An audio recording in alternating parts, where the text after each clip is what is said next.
The following podcast contains naughty language and ridiculous situations. Listener discretion is advised. You know, there's a lot of scary things out there roaming around in this world right now. And we all got to be diligent in trying to stay safe. Myself, Aries, Johnny Wolfenstein, Michael Ravenshadow, we all got to stay safe. Because we got to bring you episode 400. And even though we do have a lot of horrors going along in this world, there's nothing more scary knowing that Michael Ravenshadow has actually been sitting here with us for more than 5 minutes waiting for this show to begin. That's unprecedented. Welcome to Trick or Treat Radio.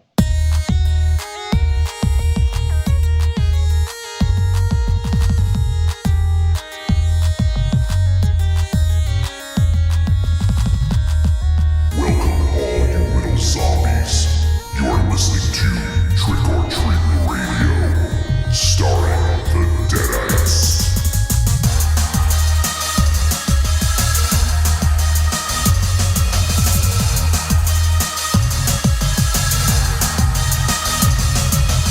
Welcome to episode 398 of Trick or Treat Radio. Trick or Treat Radio is the world's most dangerous podcast. It is recorded in front of an undead studio audience here at Castle Wolfenstein and also at the Lair of Lost Swag within the Raven Chateau. We discuss at least one film a week. We argue, we make fun of each other, and we quarantine ourselves in the studios. Yeah, we're all going to be staying here at the studio for the next 3 weeks. Wait. Raven Shadow, I hope you have plenty of toilet paper. Raven Shadow, do you have how many boxes of Uncrustables do you have? Oh man, I gotta shit! MZ's gonna die if that's all you have. It sucks because I tried going to the store and get supplies, but all the cupboards are bare. So I picked up some Febreze and a fresh cut grass Yankee Candle. So I think that's pretty close to being. Well, at least she'll smell nice. Yeah, that should disinfect most things. Yeah, that should knock out the wretched stench of body decay as we lay prone on the floor. It's true, but I do have a box. I have 2 boxes of rubber gloves and a box of masks, like the SARS masks. Oh, well, that's They're not good. just SARS masks.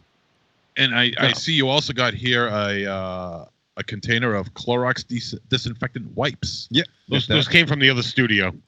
Did they really? Oh yeah, I remember I bought these. These are mine. I'm taking them home. Yeah, no.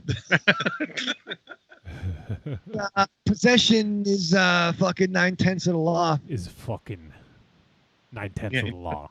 And he's holding them now. Shit, Aries, get that from him. Why? So we can keep it here. It could be our wipes. I have my own wipes at home. Oh shit, we're gonna fucking turn against each other. This is how it happens. Yeah. This see what happens. We start turning against one another. Now, if you just let me take these like a good person would, we would be having this. You're not a good person. Ollie, sick wipes. Yeah. And in case you haven't been paying attention, it's always been me against you guys right along. No. Yeah. No, we have a bit more history than these guys. So it really came down to, I think we would form an alliance. I'd beat him with you. No, I'd use you like a bat. That's a bad idea. It's easier than picking up him and hitting you with him. You should throw me to safety. At him. Throw you is... it could be pretty easy. You should just gently put me down. Light you on fire? No, put me somewhere high. You're always high. Thank you.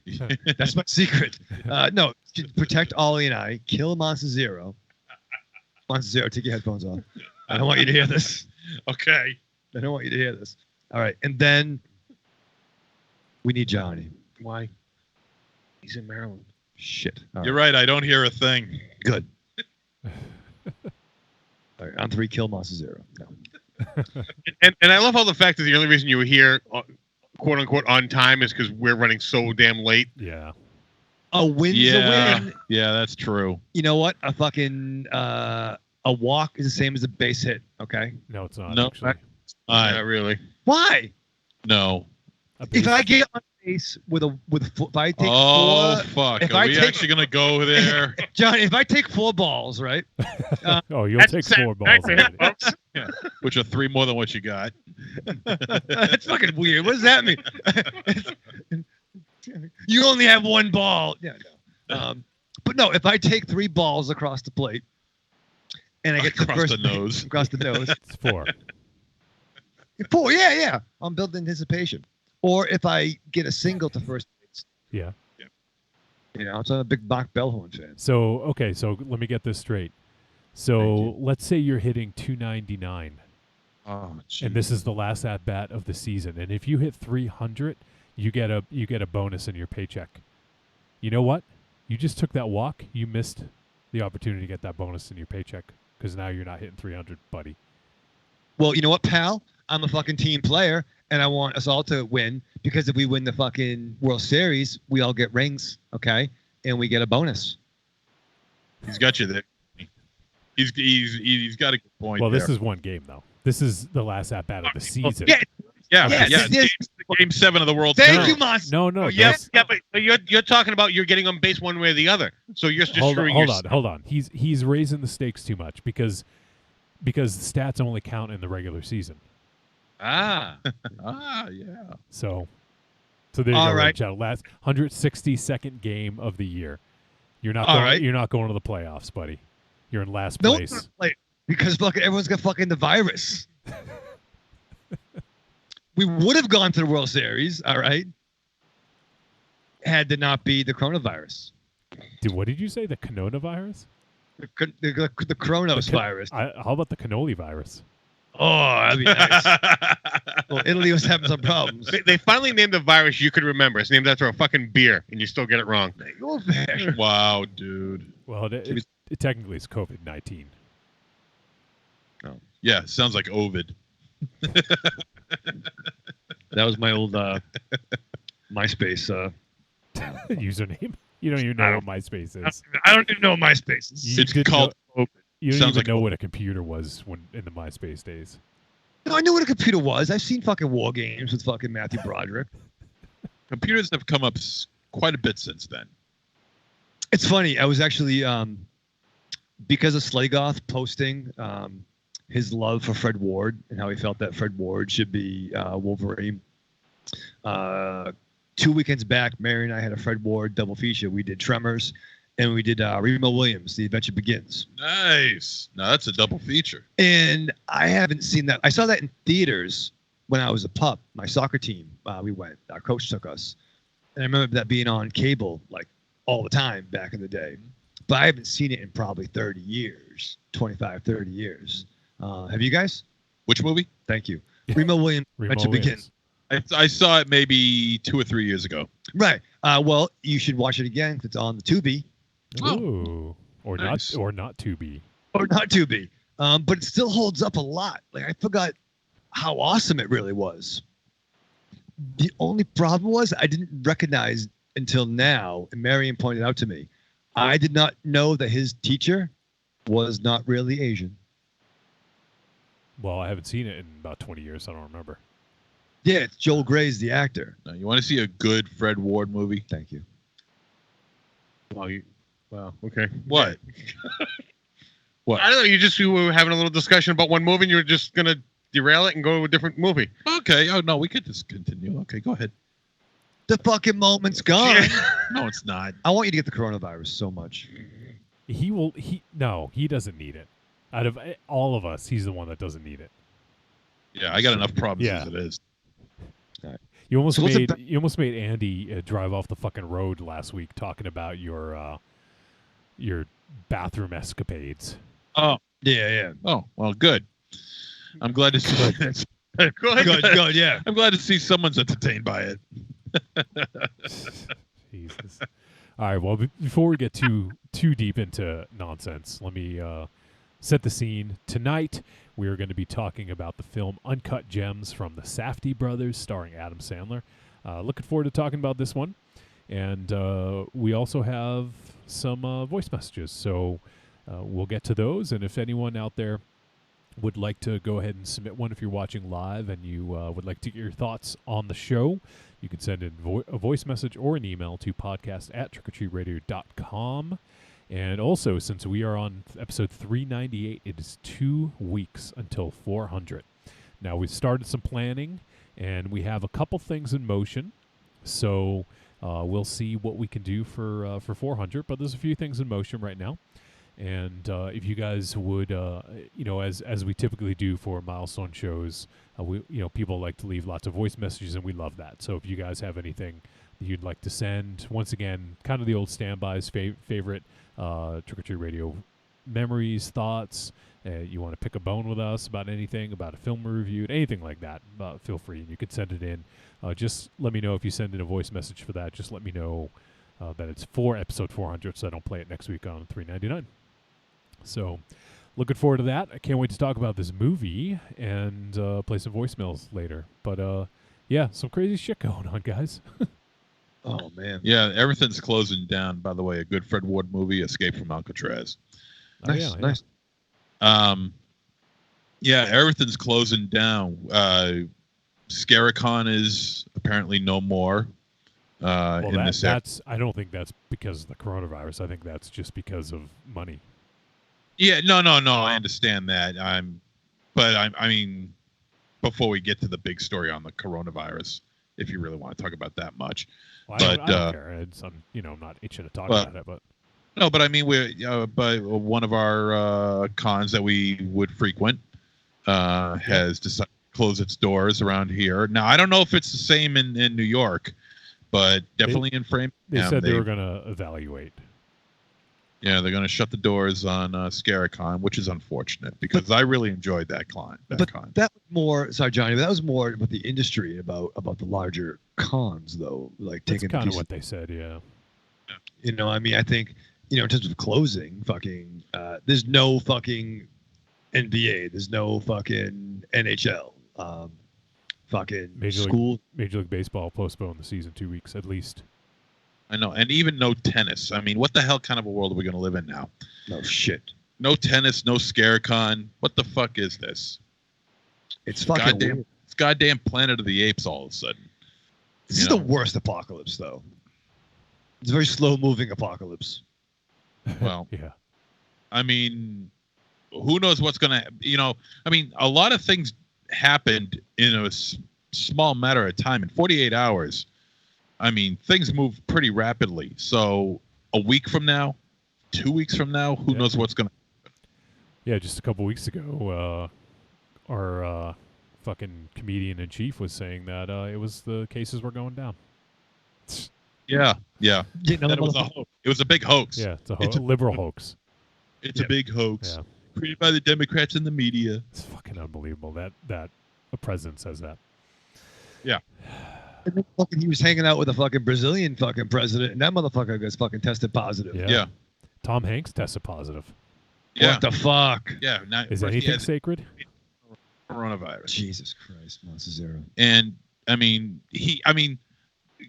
so President Cockwork Orange decides to fucking hang out with the leaders of Brazil.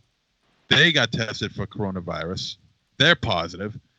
People in his own administration are being tested, are not tested positive, but been hanging out with people who have been tested positive. I mean, this guy is just one big petri dish right now. He's soaking it all up, and of course he hasn't been tested.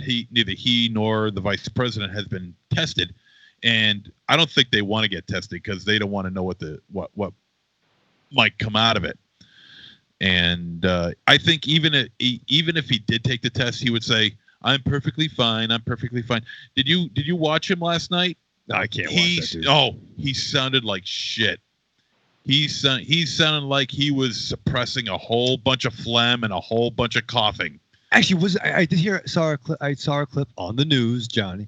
And he kind of flubbed a line. There was some moment he spoke. He kind of there was a hot mic. Well, there was a hot mic issue where I guess C-SPAN had it, and they're like, they had the hot mic on him, and just seconds before he went on camera, he's like, "Oh fuck." Yeah. He's like, "Oh fuck," and he says something like he has a pen mark on him, probably on his face where they put in all that orange shit. And then he went on, then the cameras came on, and I mean, I watched it when it changed over from whatever station I was watching to him, and he's got this drawn out grumpy look on his face. The son of a bitch is scared. The fucker is scared shitless. Okay, he really is, and he's thinking that this is the end of it for him. It's fine by me. Sold. And the other thing too is a lot of films are being delayed. Yeah. What was the one? The new Fast and the Furious movie was moved like a year. Yeah. So maybe there's some good out of this after all. But no, the new James Bond's pushed back, Black Widow's pushed back. Yeah. It is fucking crazy. I mean, like I can't think of anything like this happening in our lifetime. And, not even after like 9/11 or even fucking, true like, violence that's happened. But this is some fucked up shit. Like WrestleMania is going to be a fucking dark match, most likely. Yeah, that's actually my thinking is Vince probably wouldn't cancel because that's where they make pretty much the bulk of their money for the year is Mania. But people come from all over the fucking world, and Tampa has the final say because that's where it is. So they're not going to allow it to happen.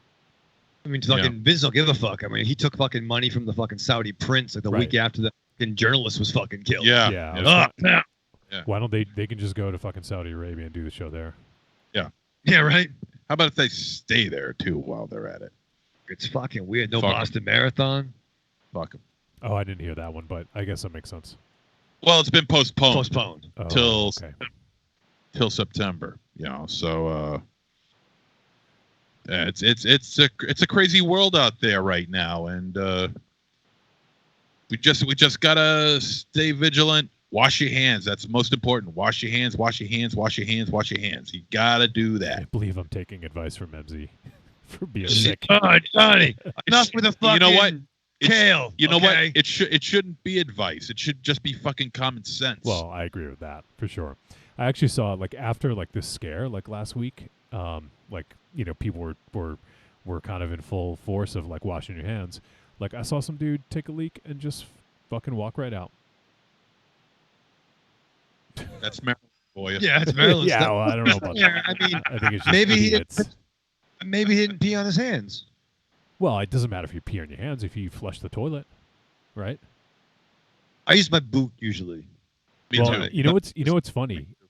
That's what Supposedly you're not supposed to do that because then you get germs on your boot and you bring it in your house. My boot's been lots of places. If it's Yeah, but what if I mean, God forbid, like what if like Ollie licks the bottom of your boot or something, well, he doesn't. I do. I've trained him not to lick boots. I truly doubt that. You haven't trained that dog to do shit. No, he does paw. He's good at basic hand gestures. He likes Does he that. give you the finger? No, You learned that one from me. Yeah. Don't fucking teach my dog bad shit, bro. But to be fair, he does eat poop. So, I mean, that's fine. Well, So you know what? gives Bottom paw- line, washing your hands when you go to the bathroom, it's just good to it's a good point to wash your hands. That's Yeah. good. Because how often do you actually just stop and wash your hands? A lot, though. Because I get weird. 'Cause I touch my beard a lot. I touch my hair. I don't like my hands being sticky or whatnot. So I do wash my hands a lot. How sticky's your hair? Not my hair, but just like maybe How there's some, sticky's your beard? What No, have you there's been doing? there's some things that my hands go sometimes to sticky places. Stop seeing that, girl. Sticky places. No, stinky. No, not stinky. Sticky. No, a couple of years ago. Can it be Basically- both? Yeah. It's why I don't fucking drink tequila because, like, if I'm in a position where I got to put salt and lick my hand and I want tequila, I shouldn't be fucking licking my hand. Yeah, because you don't know where your tongue has been. I more recently than times past, but Why are you staring at me? because I know where your hands have been a couple times too. By the way, Whoa. yeah, not with me, Yeah. but like. We've been, So, but no, what I'm trying to say is like, all right, go ahead. so apparently You WWE has a contingency plan. That's all it says. It doesn't say if it's going to get canceled or not, but if it does, they have a contingency plan. So I don't know what that means, but Yeah, show AEW instead. AEW's actually they moved their shows for the next couple weeks to Jacksonville, which is their home base. So I don't know. I think it's going to be like a empty arena or very few people there or something. But hot climates though, there's like nothing. I mean, Africa's cool, right? That's the weird problems, thing but, is that Africa is hardly being touched. Africa, like Dominican Republic. I mean, like Yeah, the Brazil, or South America rather, I should say, not as bad as it is up here in Europe.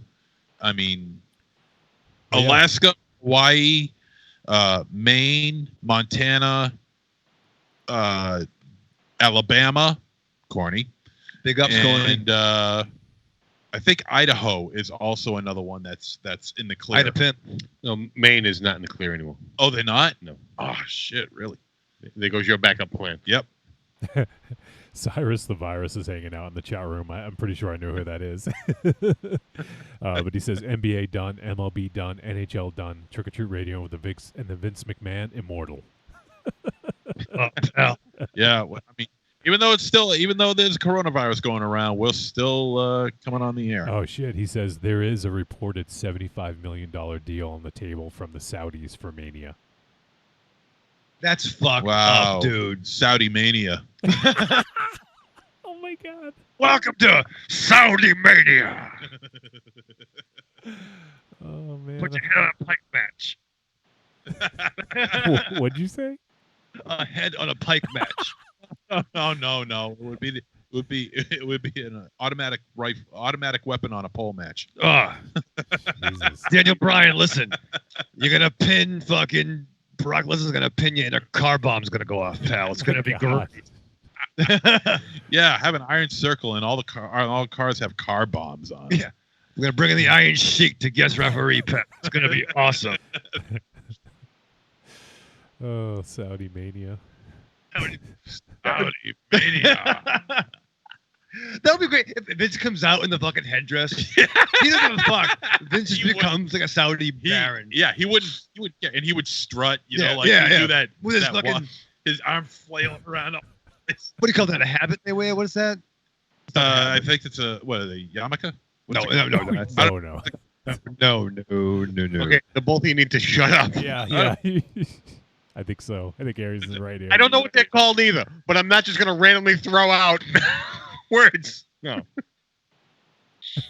I'm sorry, Saudi Arabia. Holy shit! Cyrus the Virus says a martyrdom match.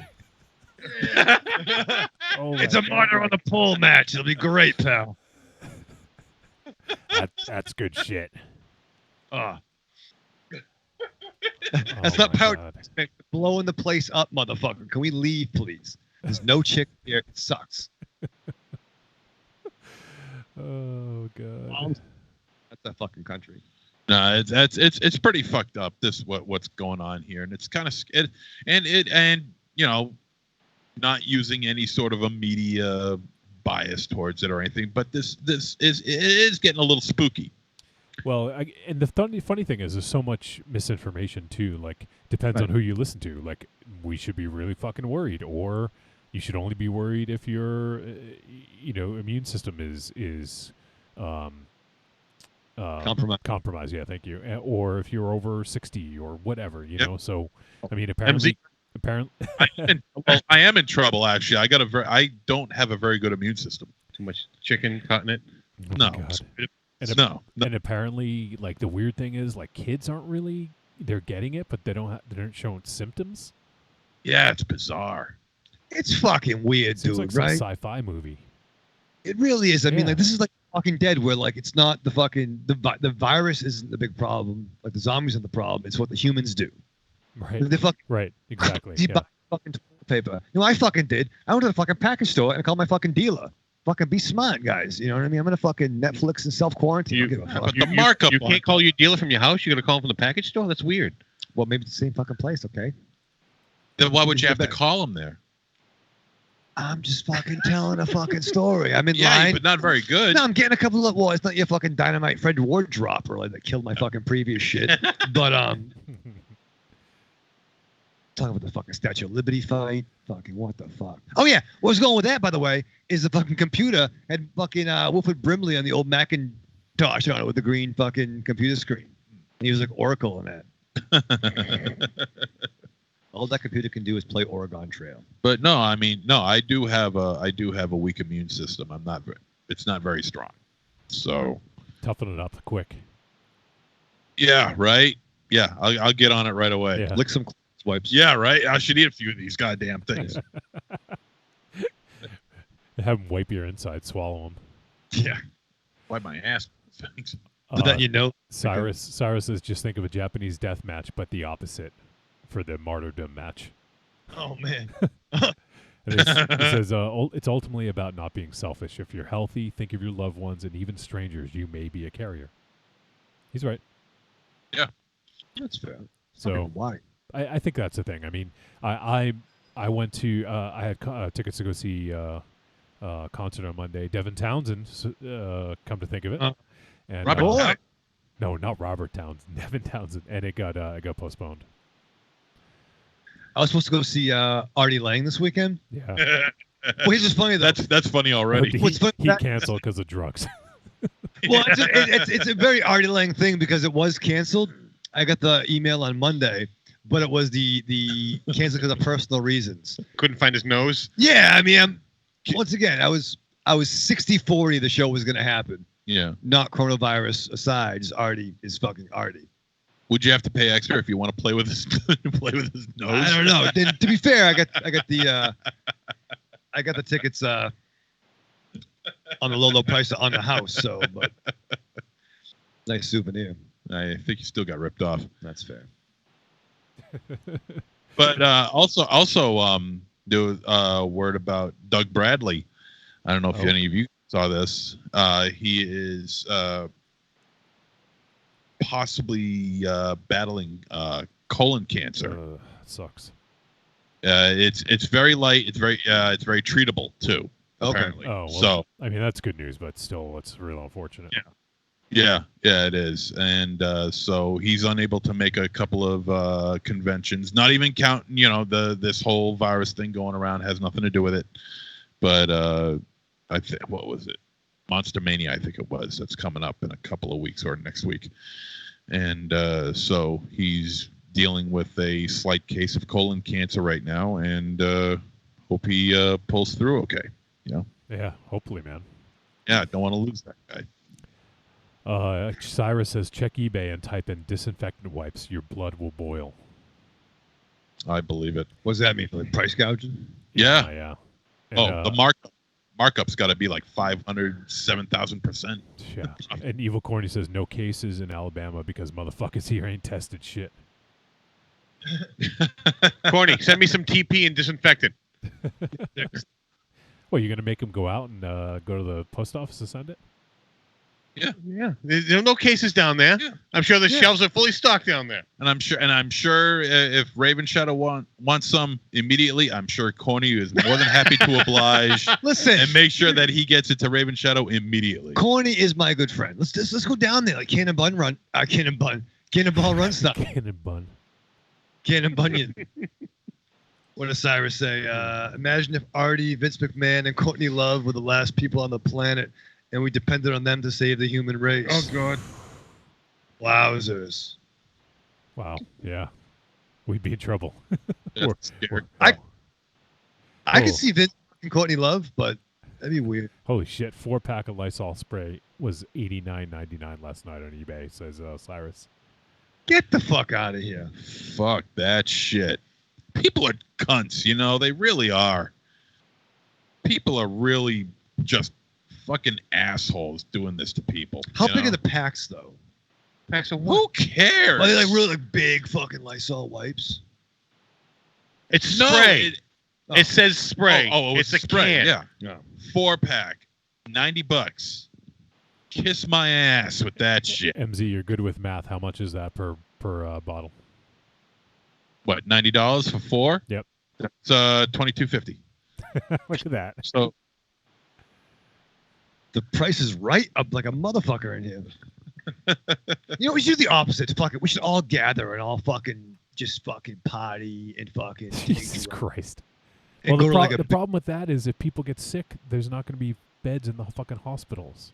That's all right, man. We'll bring That's pillows. all right. Bring pillows. Let's just fuck it. Let's end it, man. Let's just fucking do it. Let's set a date. Wrap all your shit up, and let's just fucking end this fucking mistake. well, if you want to do that, go right ahead. We I'm won't getting stop close. you. I'm getting close, man. I'm getting close. Oh, I'll put man.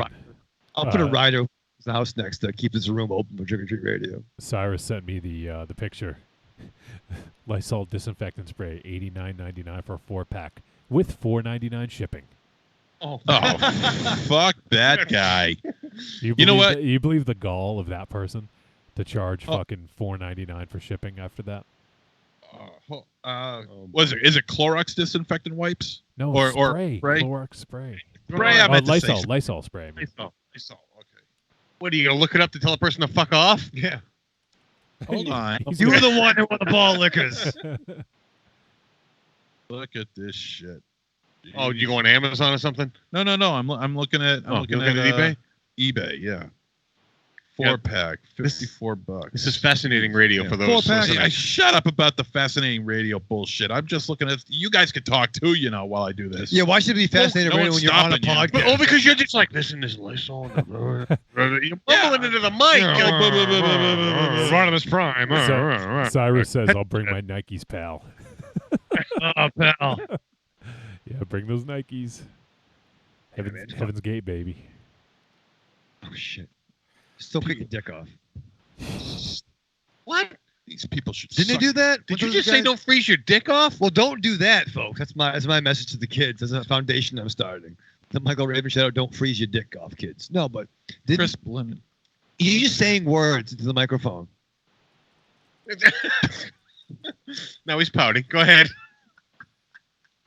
It's like fucking Bluto in the background. Like, Wait a minute, man. Lysol wipes. Oh, Megatron. I think he's ordering some. why don't you order a pizza while you're at it, man? We're fucking I hungry. don't know. Are you going to explain your freezing dick off comment? No, but no, wasn't there the Heaven's Gate were the ones that wore the Nikes? They wore the Nikes, yes. And the, That's like why the I said that, yeah. Italian like jogging suits, and didn't they cut their dicks off? Wasn't that one of the things I they don't did? recall any cutting of dicks. Monster Zero, you know cults Yeah. What- Colts. that cut their dick off. It wasn't the Heaven's Gate cult. Cyrus. Oh, It wasn't Heaven. No. Didn't no. some cult do something with their dick? That's a weird. Don't join Oh my in. God. Do something. That's What? weird. Who are you talking to? That guy. You know you're probably corny, most likely. I feel I'm only talking to corny. Maybe Slick. Corny's not telling you to cut your dick off. I guarantee No, Corny that. wouldn't because he's my friend. He wouldn't tell me to cut my dick off. He would tell me a lot of other things, but he wouldn't tell me to do that. This is an interesting episode. It's a Yeah. little weird. This is fucking weak. You're not helping. I don't care right now. Apparently. Uh, So I had to stop by a new bottle of whiskey right here. Thank you. What'd you get? I got a bottle of Jameson because I had to go to the local little store down the road, which, Yeah. although I do like to support the local businesses, Thank you. the local package stores do tend to charge a lot of fucking money for booze. I got less than half of what I normally get for the price. Yeah. And the lovely woman behind the counter, as I'm purchasing my not even liter of whiskey, goes, preparing for the 2 weeks of quarantine, huh? And I went, tonight, maybe? You're like, yeah, you're like 2 hours of quarantine at the studio. Yeah, no, it's like that's fucking cute. That Yeah. you think that. Yeah. that's real fucking. Oh, so all right. Corny's got your back here, Raven Shadow. He says some of Heaven's Gate were castrated. Thank and- you. He's cool. Okay. Dude, And man. Cyrus snoped it and said it's true. All right. Thank you. All right. I gotta fucking hang with those guys. What, the Heaven's Gate? No. You fit You right wanna- in? Yeah, you want to get castrated? Yeah. What size shoe do you wear? No, there can't be two guys who think they're fucking Jesus. I can't have that. No. There could be only one. Yeah, no. What are you, Highlander? Oh, he's Highlander, all right, sometimes. I'd be the worst fucking Jesus. All I right, hit my with a fucking hammer. It'd be horrible. we should probably wrap this up because we did start late, so I don't know what else we can talk about the fucking coronavirus. We'll have maybe we'll have a if people are still quarantined for episode 400, we'll have a fucking huge ass party. Quarantine yourself and come celebrate with Trick or Treat Radio. Totally should do that, man. I am off that Friday. Fucking, we're gonna get fucked up. I'm off that Friday. Yeah, man. Corny, come on up. Cyrus, come on up. We'll have you sit down. We got plenty of mics here. Yeah. He has Friday off, so let's all get fucked. Up. No, just fuck. What? Whoa, shit. Whoa. Folks, sorry, that's You me. fucking hit by a dart? What the fuck happened? Don't lean on the mic. I wasn't. You were. I wasn't. I was pushing it down. Johnny is so pissed right now. I know that look. I've only seen it like 3 fucking times. All right. But he is so upset. No, right now. sorry, that was me. Yeah, It's- and the 3 times you've seen it is when I've been pissed at you for dropping the mic. 4 times I've seen Johnny. One- Shit. There were no microphones involved the 4th time. All right, so we should wrap this up. If folks want to go ahead and help support us, there's a few ways you can do so. I mean, hey, you're gonna be locked. A lot of you are gonna be locked inside for the next couple weeks, and you may want some extra content. So if you're not already a member of our Patreon, head on over to patreon.com/trickortreatradio. And last week we released the new episode, the exclusive episode, and on that episode, it was, let me just pull it up here, favorite films of the last decade, and we even got into talking about some cult cinema, what does it take for a film to reach cult status in the digital era? So we had sort of just kind of a varied discussion that kind of spanned several topics. So that's the most recent episode that we posted up on Patreon. So if you guys, we also have some film commentaries up there as well. So if you are not yet part of the Patreon, go ahead and help support. We'd appreciate it. And it's for as little as $2. $2 a month you can help support. If you have a little extra, $5 will get you all that exclusive audio goodness. Put it right in your ears, Rave Channel. And then after you finish listening, you have to use those fucking Clorox wipes. Yes, true, yes.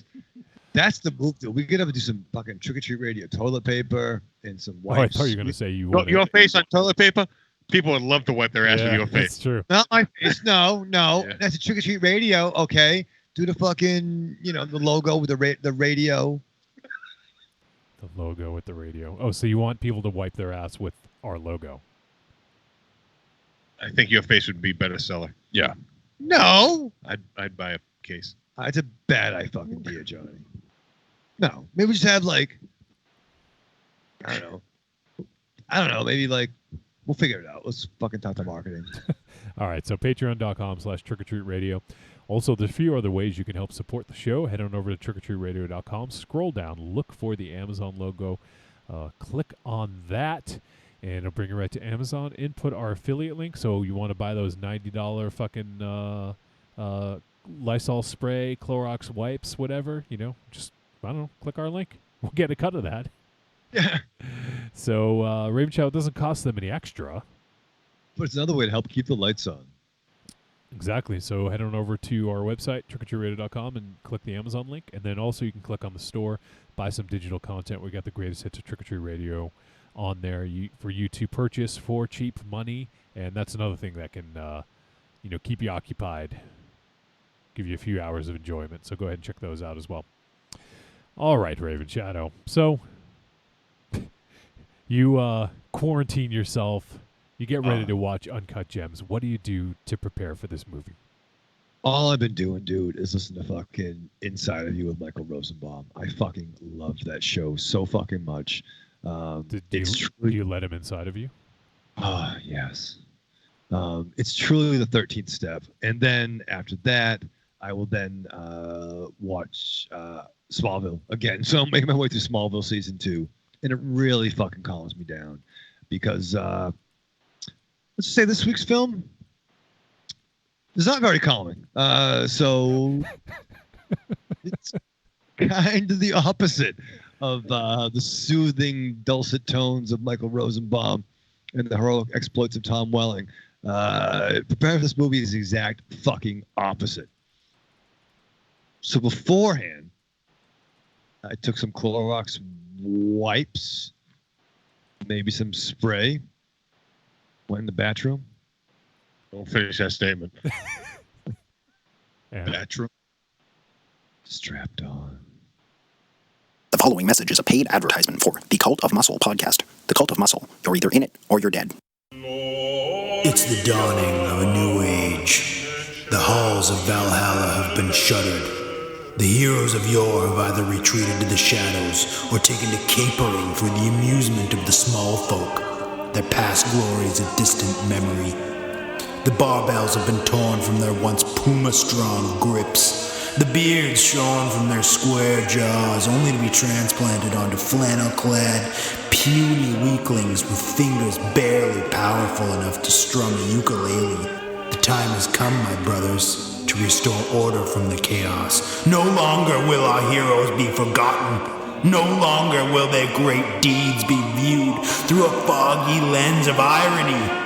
Hear now our rallying cry as we scream it from the mountaintops, as we bellow it from iTunes and Libsyn and Facebook. It's time to join the cult, my brothers. So don your cloaks and enter the Cult of Muscle. Thank you guys for having me on. It's a blast. You guys are awesome. Thank you so much. And, Trick or Treat Radio, man. That's where it's at. That's the new Fangoria Radio is Trick or Treat Radio. No. Don't say that. That's like, you really put us under. It's like swearing in church. You just jinxed us. Yeah. you put a lot on our shoulders just now. Well, we can strive for you greatness. You guys are awesome. Yeah, you really are. You got a great show. Oh, delicious nerds. Ms. M knows you like to chat it up with other sexy shut-ins about comics, movies, video games, and your favorite TV shows. If that sounds like you, cuddle up to the Trick or Treat Radio Facebook group, or the FIB. That stands for Fan Interaction Board. Just go to Facebook and search for Trick or Treat Radio and have more fun than a Jedi at a lightsaber sale. Not enough? Watch us on YouTube, The Deadites TV, all one word. Last but not least, check out the world's most dangerous talk radio show, Trick or Treat Radio, at trickortreatradio.com. I could be staying outside a woman's prison in a fistful of 50s and a bouquet of dildos, and no woman would come near me.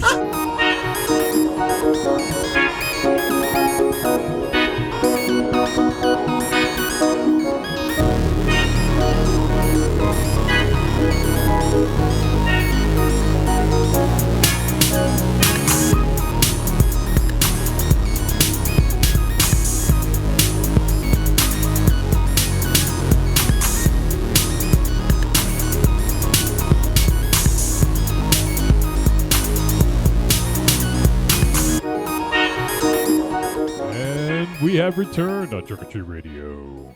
Or at least you and I have, MZ. Yeah, we're finally alone. For once. For twice. I don't know. Let's have a lot. Never mind. Oh, we're not alone anymore.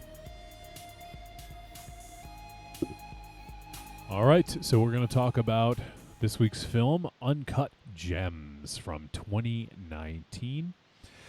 And, rather, I should say it got... was it? I think it was just... it got theatrical release at the end of 2019. That's right. Because Sandler was snubbed by...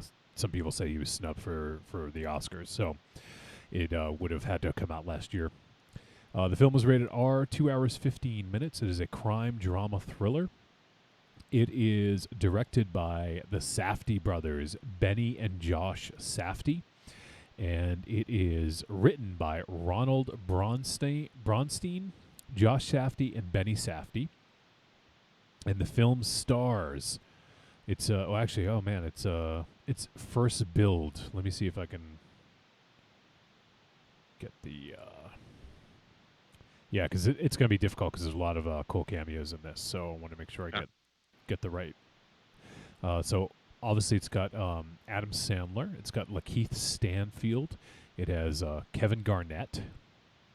Let me pull up another list here. John Amos. John Amos has a cool cameo. Amos, yep. Julia Fox. Judd Hirsch. Yeah. The Weeknd. Tilda Swinton just does a voice, apparently. I didn't even notice. What does she do the voice of? I didn't even realize that. I don't know. Anna. The auctioneer. The auctioneer. When he was Oh, Yeah.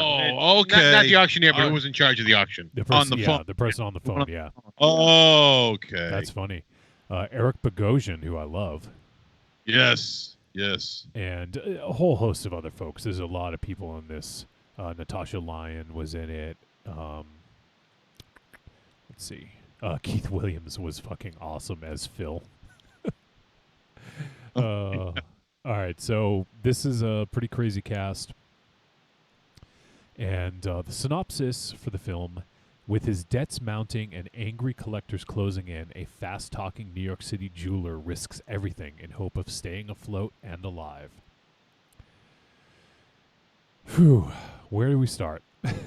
We'll start with the Safty Brothers, because this is their follow-up to Good Time, which was a film that I think most of us really enjoyed. Yeah. Before that, they did a lot of shorts. They did some documentary work, and then they also did a film called Heaven Knows What, which I have not seen. But knowing it's from them, I am curious. But Good Time blew me the fuck away. I really love that movie, and it honestly that was the turning point for Robert Pattinson for me. I had never really seen him in much. But seeing him in that, he had a fucking hell of a performance, and it just completely sold me on his acting ability, and also the ability of these directors, the Safdie brothers. The way they build tension in that movie was nuts. This is a new level, I think. This is a new level of just tension. I can't even explain how fucking crazy some of this stuff is. So, all right. So this film definitely, when it started out, definitely kind of threw me for a loop how it started, because I wasn't expecting. I was expecting just a crime drama in New York City, and then we start out in, was it Ethiopia? Is that where it was? Yeah. So, and they're pulling out these like rare gems, and it was like it was an opal that like was super rare and super valuable, supposedly, right? I mean, we never really know the true value of this, but go ahead, Rib Shadow. No, I was just, that's a funny point that you just made there as the film progresses. Yeah, I mean, because it looks good, right? And then they kind of do that like zoom in into the opal, and you get to see sort of like all the colors and the the light, fractures, and it was kind of a cool opening, different, not what I expected. But not at all. It reminded me almost like the rock movie, The Rundown, or like an Indiana Jones movie, where it opened up with this giant like fucking pit, like they were like uncovering a Egyptian pyramid. Yeah. Almost like fucking blood diamond stuff. And what they found was almost like some weird versions of kryptonite that had like all the fucking. Yeah, I could see that. You know what I mean? What the fuck is this? So, and then we cut to Sandler. Oh, and then it cuts to the he's getting a colonoscopy, right? So they kind of cut to that. It was, and the time jump was weird because they found the stone in 2011, and then the time jump was 2012, and that's when he had the colonoscopy. It was 2010. I think they found it. 2010 is when they found it, and then it went to then present day 2012. Okay, so I got the I got the year wrong. I thought it was 2010 when it's 2011 when it started, but yeah, 2010. Okay, so 2 years. So I mean, I guess in a sense that kind of demonstrates that this was sort of like a 2-year long play for Adam Sandler's character in this, where he had, because wasn't he the one who or at least he said, I don't know what to believe about him, but that had them dig it up?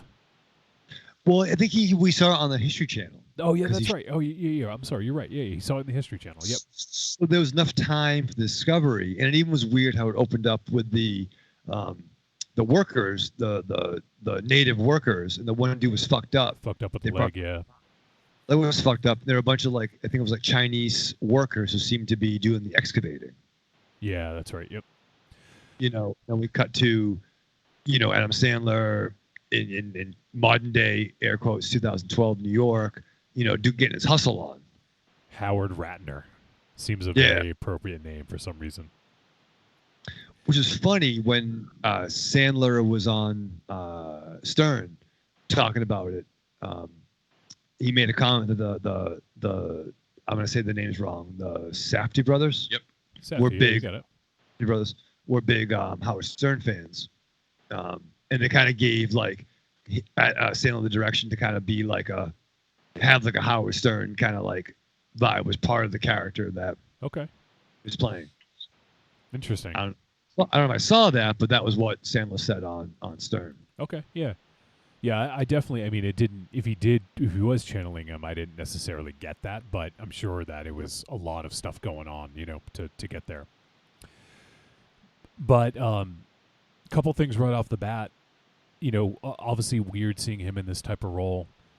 I know he has done serious roles. I don't, was it Punch Drunk Love or something like that? Like he's done a couple. Anger Management, Punch Drunk Love. That was more of a comedy though. Okay, but I haven't seen it, so I'm not sure. It's more of a serious comedy. I mean, it's Anger Management was a comedy. He played more of a straight character. Yeah. Punch Drunk Love was more of a dramatic role. Right. And that was great, where he took like the Adam Sandler gimmick, but made it not funny. It was more sad. Oh, so nothing changed. No. I mean, listen. I mean, I remember Adam Sandler was skinny doing stand up back in the day, and I think we can all agree that Billy Madison, Happy Gilmore. You need to stop saying that. Well, I'll say that I did enjoy him on Saturday Night Live, and I did enjoy his early film output. I love Happy Gilmore. I love Billy Madison. I don't think holds up as well. It's fun still, but I love Happy Gilmore, and then even Waterboy I think was okay, if I remember correctly. I haven't seen that since maybe the theater, but Waterboy was good, and I think the last one for me, I enjoyed Big Daddy, but I couldn't do Little Nicky and the shit that came afterwards. Yeah. I mean, for me, it was those first three, and then I kind of fell off. I didn't really care much, Oh, Wedding Singer actually was pretty good. So there, there's a few, but I haven't really followed him since. And I had some of his albums back in the day. I thought he was a funny dude, so I have nothing against him. I just feel like his output really it doesn't interest me. So I don't really have I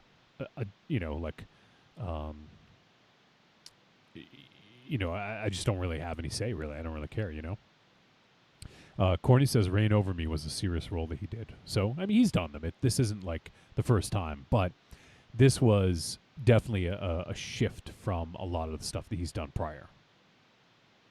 Especially something that was so violent, where I've not seen Reign Over Me, but while Punch Drunk Love was, kind of depressing at times, I've not seen him in this kind of world. Right, exactly. And maybe that's the thing is, it was a serious role in this fucking crazy world where he's like a wheeling, dealing, always and this will start to touch on some other aspects of the film this film's about addiction, right?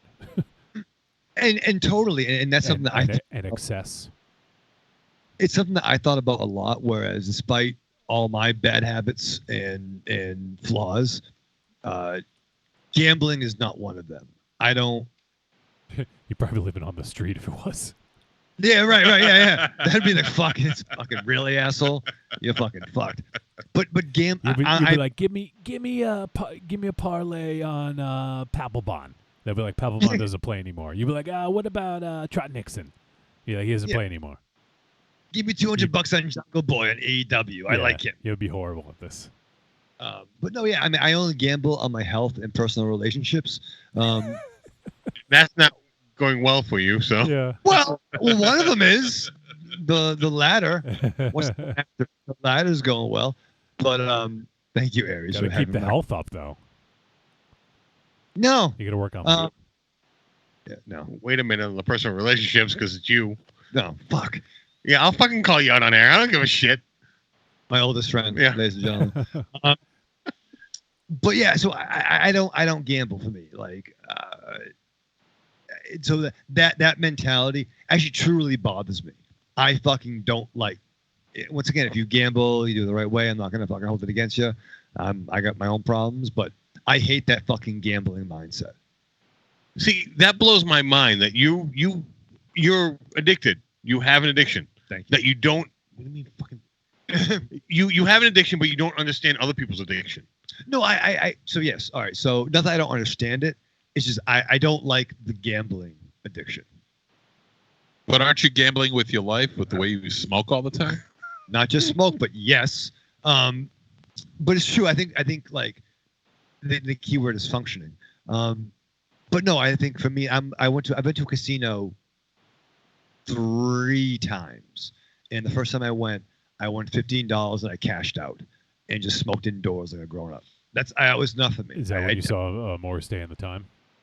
That was the second time I was at a casino, and I got to dance with him. That's fucking awesome. Yeah, I know. But thank you, and Aries is very excited now. What did you do? Yep. Fuck off! It's my sheet. He's got you there. I'm gonna get some napkins for Aries, but yeah, no. But for me, like gambling bothers me, and maybe it's because of my uncles were big into that. They fit the fucking kind of like guinea wop kind of lifestyle of the suits and trying to fucking play cards and shit, and I was kept away from that. So like that Adam Sandler's character in this was very unsettling to me because of his addiction of and that, the severity of the addiction. That particular one.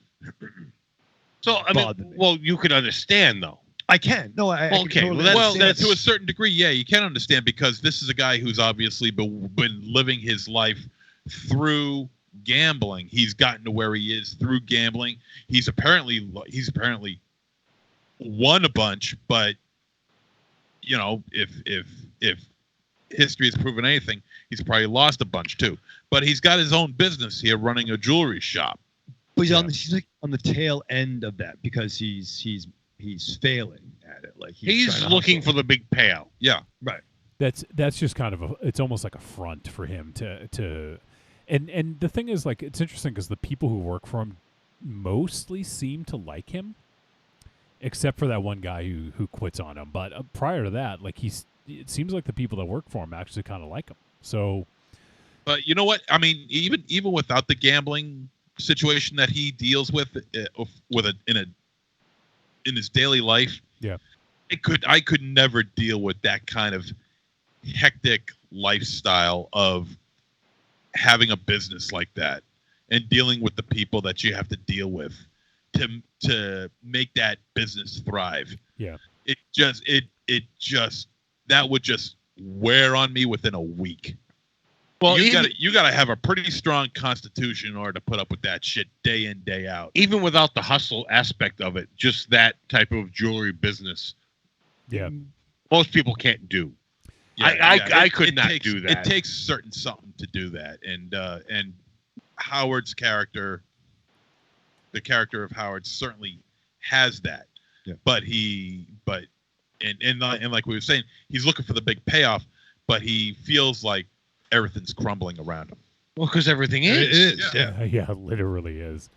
There are so many tense moments in this. Like early on, for some reason, I thought, just after seeing the trailer and kind of knowing just a little bit about it, I thought the big scene was going to be when Kevin Garnett's playing that first game. Like, so I guess I'm moving ahead a little bit here, but there's just so much tension in that first game. Like even leading up to that. So KG comes in, and for everyone who doesn't know, Kevin Garnett is a basketball player. He initially played for the Minnesota Timberwolves and then was traded to the Celtics in 2007 or 8. And they ended up winning the NBA championship after getting Garnett. It was Paul Pierce, Garnett, and Ray Allen. So the big three, as they called them. And so I mean, he was a beloved player here in Boston, in his short 5 or 6 years, I believe, that he was here. And for him, like, he has, throughout his career, he's been a very personal guy. Like, he hardly ever talked about anything in his life. So I thought it was really interesting that he was in this. Not that, I mean, he played himself, But to give kind of a glimpse into, his personal life in a sense, almost, was really, I don't know, I just thought it was really interesting, that he decided to do this. And he was quite good. I mean, once again, we're talking about a dude playing himself. Well, I don't think that this was 100% himself. I think this was an exaggerated caricature of himself. Right. I don't think he would, I'm sure he wanted the luxuries in life of the jewelry, but I don't think he would go into these, these quote unquote back alley, jewelers to shop. Right. And that was the thing. I mean, the fact that what his emotional investment into the gem was the character, right? That was his, he saw a power in that in that rock. That was his Jobu, right? Correct. And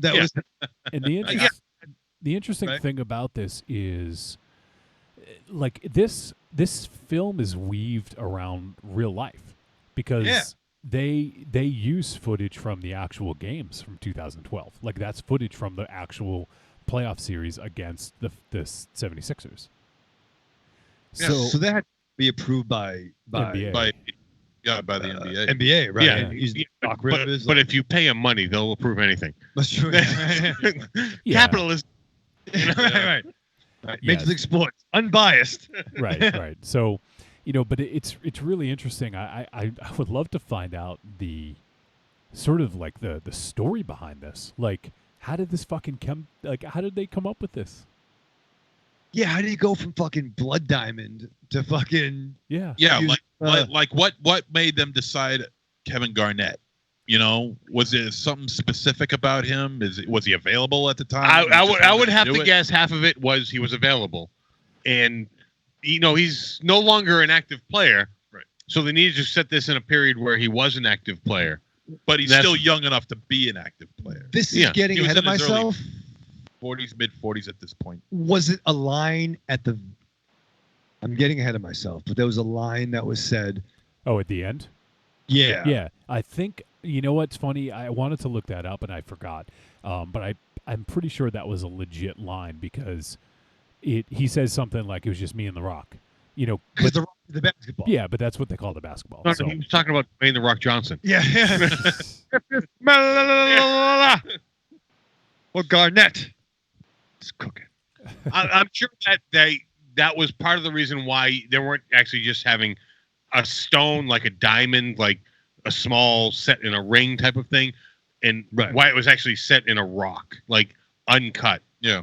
Right. That isn't the name, uncut, but I mean, I'm sure that was part of the reason. Yeah, to it all starts. That line. Yeah, it all starts to make sense when you start thinking about it, yeah. and pieces all start to fit together, and you realize that what the Safdies did here was actually really not only convenient but also quite brilliant. Kind of brilliant, right? I mean, and he had to have a ring. You had to have somebody that had a ring, right? A championship ring. Oh, champion! I mean, you could have gotten around that. Yeah, that was they just could have worked around that. Right, but I think that kind of posed. That was very convenient, but there could have been a workaround that. Sure. Yeah. Yeah, but it is weaving around these real life events. I think was like really interesting and super smart the way they did it, and even to the point where when Howard's watching the games, like he's watching games that have already happened, but it's just so interesting to see, and and I don't know how else to, I don't know what the best word to sort of like characterize it as, but even like Garnett having like a totem, and the other thing too, Garnett is a rock, right? A garnet. Oh yeah, you're right. Yeah, is it's the stone, and they make that reference too. The stone. They make that reference in the film. Exactly. Never made that connection. That is. I missed that because I didn't know that. No, they made it in the line. Yeah. There was a comment in the movie, but I missed that line, but now that you say Garnett, that a Garnett is a stone, and you got Kevin Garnett in there, that the whole thing just starts to make more and more sense talking about it. It's just crazy, man. Like, and granted, like, it's not that difficult if you have time and you can kind of weave around and have the time to think up this stuff. But it's still like really brilliant the way that they did it. And man, this movie gets so fucking crazy. like to the point where I was like, holy fuck, you know? I was getting stressed out. This movie doesn't let you breathe. No, not at all. There's one part where it lets you breathe about halfway through. What fucking part is that? The family or no? The family, yeah. I'm forgetting the play that was going on. No, it's is it Ramadan? Is that what the the feast? Yeah. Oh, it was a Jewish holiday. I don't know what. Yeah. I don't know. I can't remember if it was Passover. Way to go. I'm gonna take your Jewish card, Johnny. It would have been if it was the NBA playoffs. It would have been. I think the playoffs were in April. I know the time frame didn't match up. It was a little forced. So I think it was. They wouldn't have flopped that. Yes, they did. Okay, they did. It did not 100% line up. It was offset. Okay. But that was like the one part. It probably was Passover. I just don't know. Like, I think it changes every year. But that's typically in April. Passover, yeah. Howard's the character of Howard did mention Passover at one point in the movie, so it might have been they were doing the Yiddish the prayer, yeah. The frogs, the shit, and the fucking take the fucking sons. Right. And even that scene though, like I don't even know if that was a respite because that had Eric Bogosian's character in it. I mean, there was a little bit of tension, but it slowed down enough that you could get caught up like mentally with the movie. It was only slightly comforting because Judd Hirsch was there, and he was like a calm me down totem. It's like it's all right, Judd fucking Hirsch is here. Yeah, yeah. You just heard the taxi music in your head, and you were all set. Yeah, he fucking calmed. Gee, what are you gonna do here, Louie? Yeah, he calmed down Jeff Goldblum. We didn't. There was no mention that Arno was related to him. Like not until the point. No. Right. No. Which is fucking crazy, right? Yeah. That blew me fucking away, and yeah, that was fucking Eric Bogosian. That fucking guy's awesome. Talk Radio. Was that it? No, not Talk Radio. That was a TV show. He was in The Cable Guy. He was. No, it was Talk Radio. Yeah, he was in a movie called Talk Radio. Have you guys ever seen that? You know what? It came in the shop, and I didn't grab it, but I was fascinated by it. I've never seen it. You gotta see it. You gotta see it. It's fucking great. I haven't seen it in years, but it was directed by Oliver Stone as well, and and Eric Bogosian plays the radio DJ, and he's it's oh man, it's a good movie. It was like $6. I didn't fucking buy it. I should have fucking. Well, look, it. I wonder if it's streaming somewhere. It's good, man. I recommend it. And it was written by Eric Bogosian as well. I think he wrote a play for Talk Radio. So there you go, Raven Shadow kills kills a couple things for you right there. I got Smallville and fucking movies that could be stage plays. And he was like a shock jock. He was a Howard Stern type character, you know. Yeah. Right. And it's that's got a good cast. What? Talk Radio's got a good cast. Yeah. The synopsis, I just want to mention, it's a rude, contemptuous talk show host becomes overwhelmed by the hatred that surrounds his program just before it goes national. It's a drama, but it's good. It's real good. I think I'll check it out.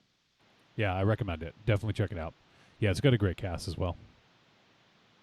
I haven't seen it in years, but I love it.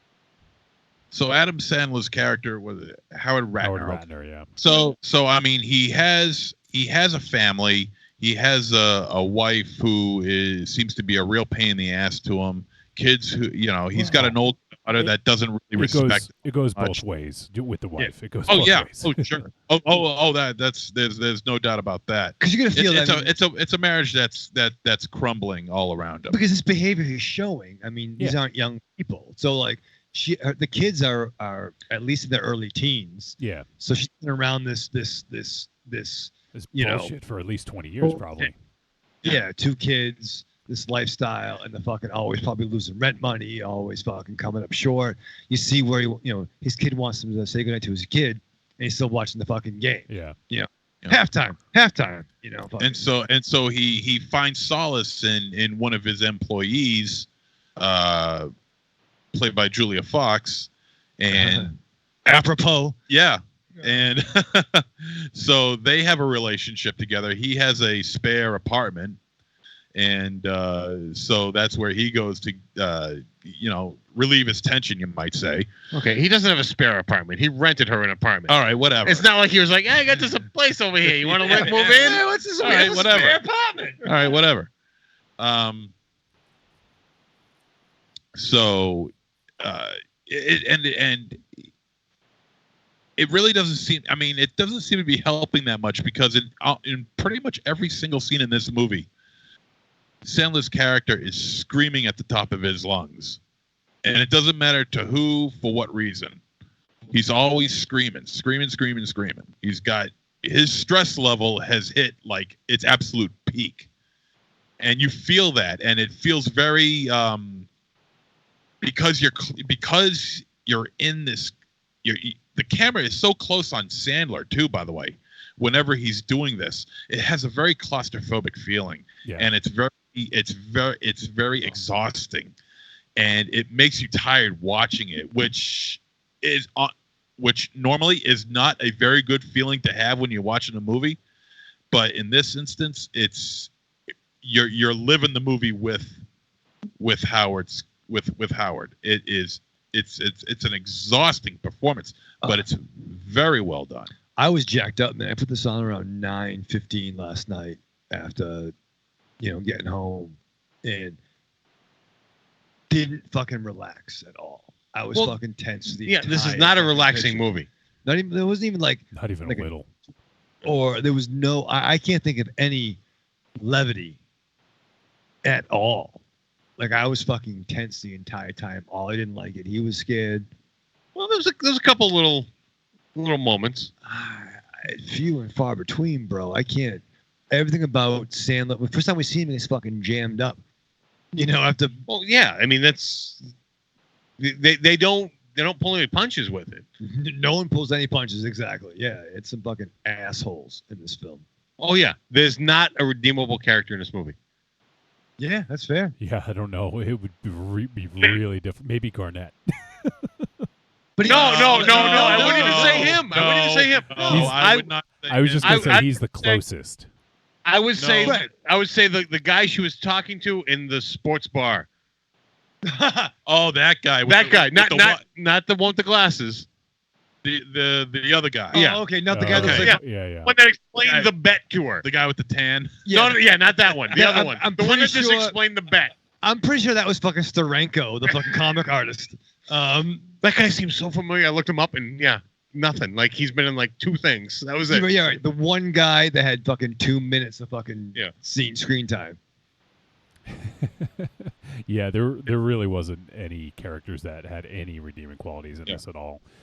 And Sandler and I gotta stop calling him Sandler. Howard is like he owes a bunch of money to these guys, and they got hitmen coming out getting after him. Pay up, fucking kick your ass. I gotta admit, I love that fucking guy. Like the really sort of like low key guy that wanted his money. Like he kept coming around, and then Howard gave him that guy, a Rolex, and then he kept bugging him because he's like, "Oh, it's fake." He just wanted his money back, and he was so nice about it. Well, he brought a heavy that Raven Shadow looked tough. Yeah. Like, this is your heavy. Come on now. Yeah. I can fight that dude, right? Yeah, you could. Good. I'll give you that.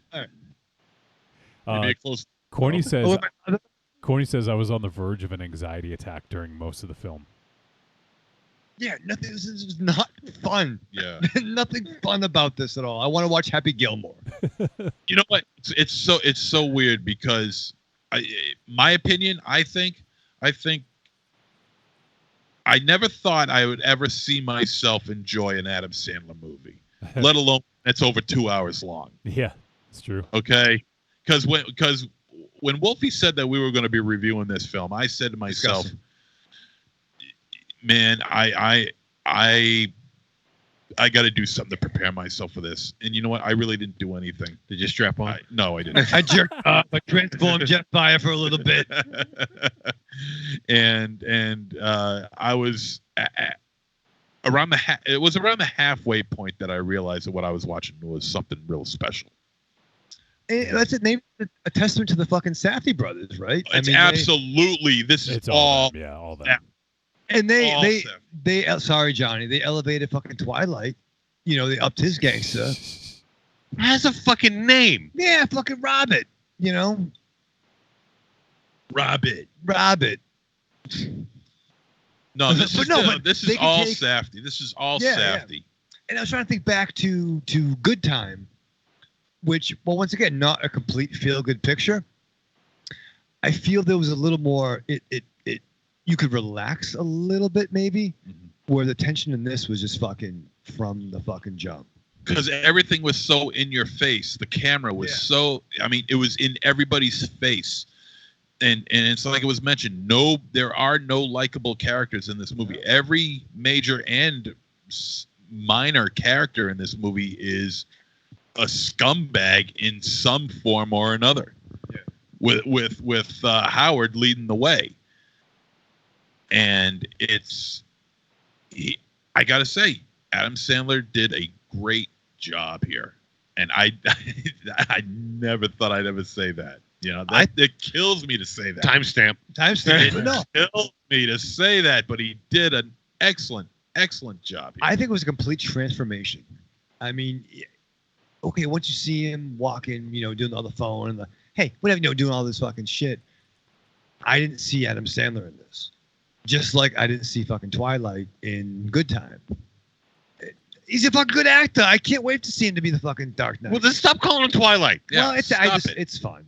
No, it's not fun. It's stupid. What's his name? Robert Pattinson. Okay. Call him Robert. All right, Bobby P. I'll accept that more than Twilight. Yeah. All right, well, fine. I mean, a lot of I wish I was in fucking Twilight. So do I.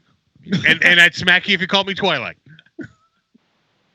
But no, I mean, I didn't see Adam Sandler in this. He was the character, whether it was the jacket or the earrings or the glasses. He was gone within the first 15, 20 minutes. It was Howard. Was who I saw. There was one scene where he was over the top with his character needed to be very panicked and emotional. And because of that, I couldn't get beyond Adam Sandler. I was hearing other characters that he portrayed. And it was because of the scene in the car, taking his clothes. Oh, yes. Hearing the other characters that was squeaking out of his voice, that took me out of that scene a little bit. I feel that scene should have been more for me, but because of I was hearing, you know, the Subway characters from his first stand-up, you know, record. I mean, you know, if I had to nitpick as to why he didn't get an Oscar nod for this role, because I feel, you know, he was just kind of, in my opinion, you were hearing some of the comedic roles come out of his overly, you know, this character was over the top, though it was dramatic because of the comedic background that came out at certain times. I think I know what you're saying, and I don't know. There was nothing comedic about that scene. The role, there was nothing comedic about the role or about this movie, but because the voice that he was using, he used for comedic purposes at times. But I think that's where a comedic character might go. But if you go into a guttural fear of not trying to be a tough guy, not trying to show off, when you're literally in that situation where motherfuckers are gonna fucking take your fucking clothes off, you don't know what the fuck's gonna fucking happen. I might get real fucking high pitched.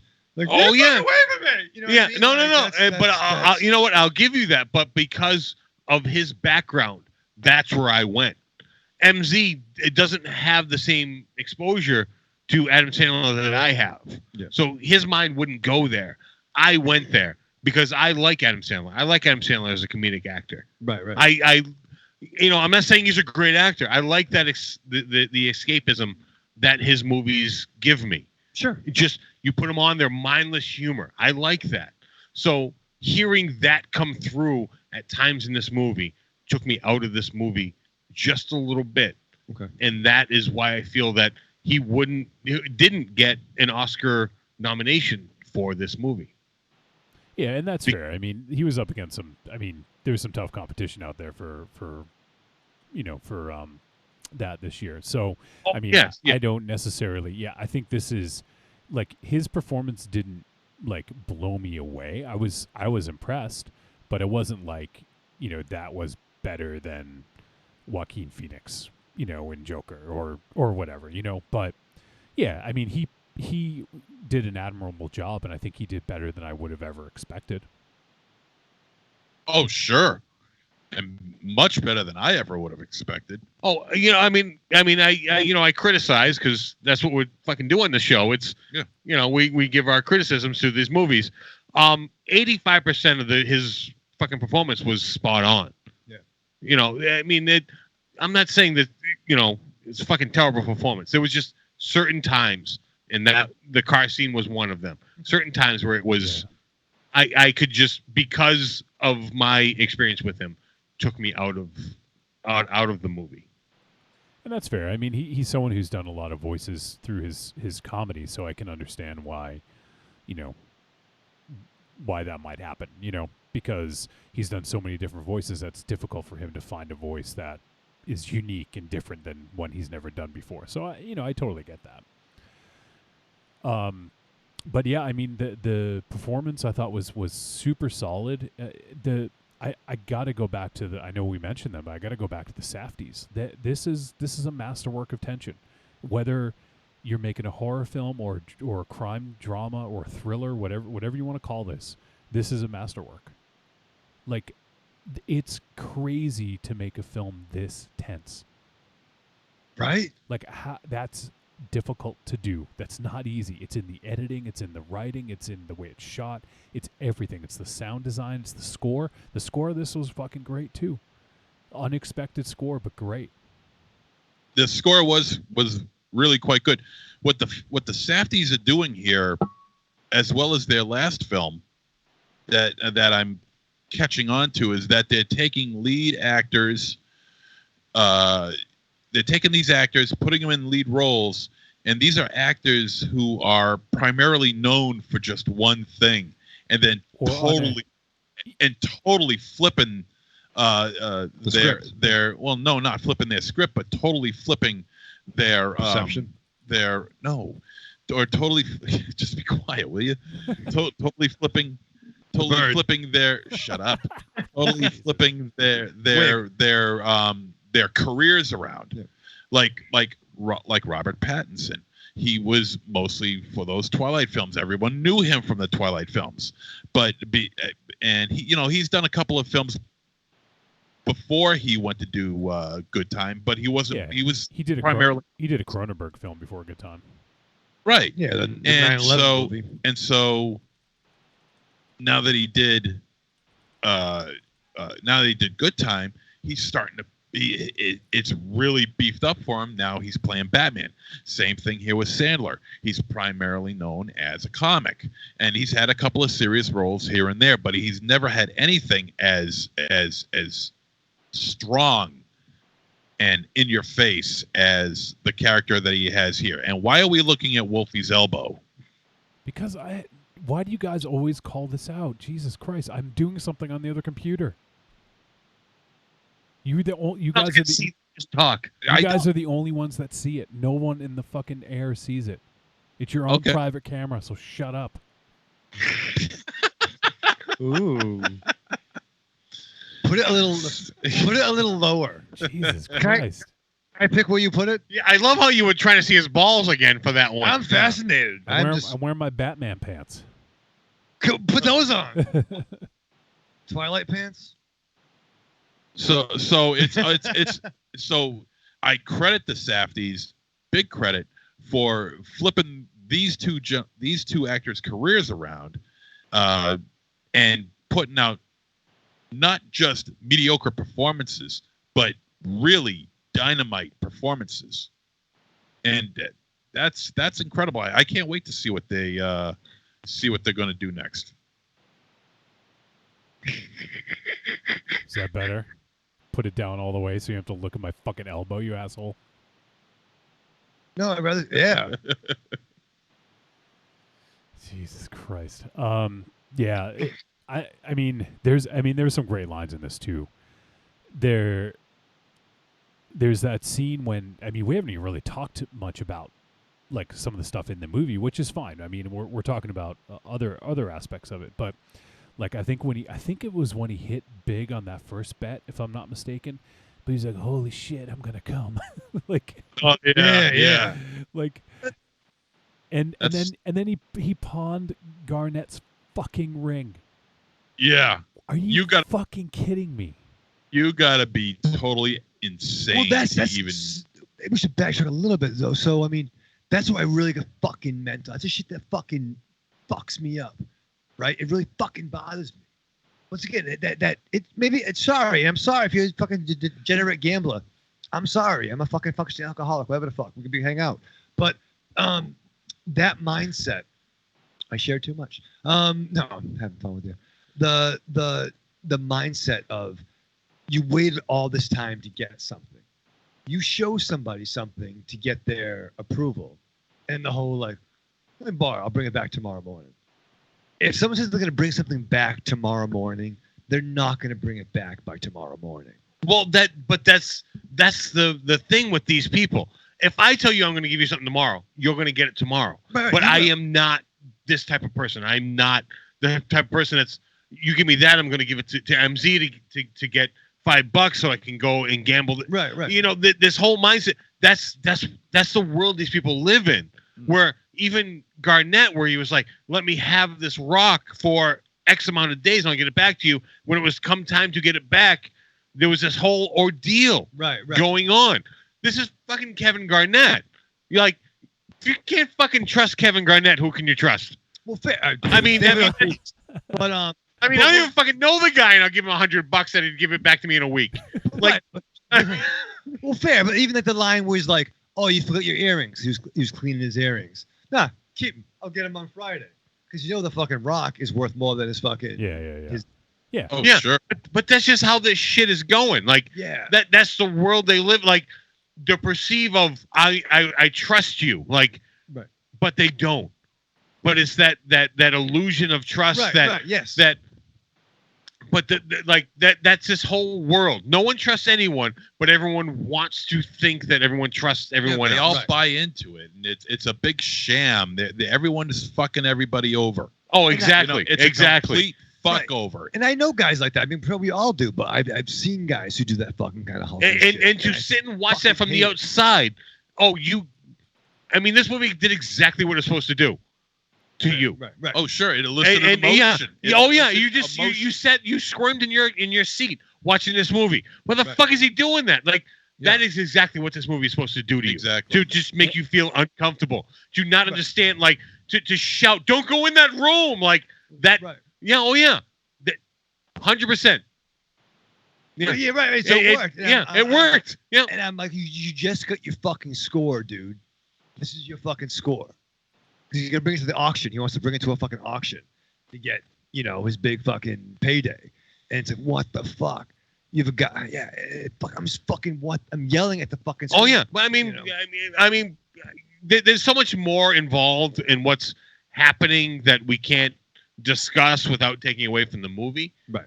It's wheeling and dealing throughout the whole thing, but just to even disclose little things are spoiled.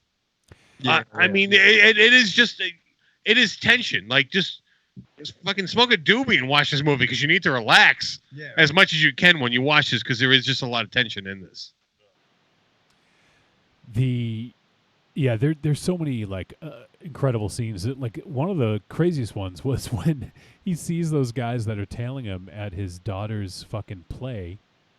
Yeah. Oh my fucking God. And so he runs away from them and they end up beating him up and taking his fucking clothes off and stuffing him in the trunk.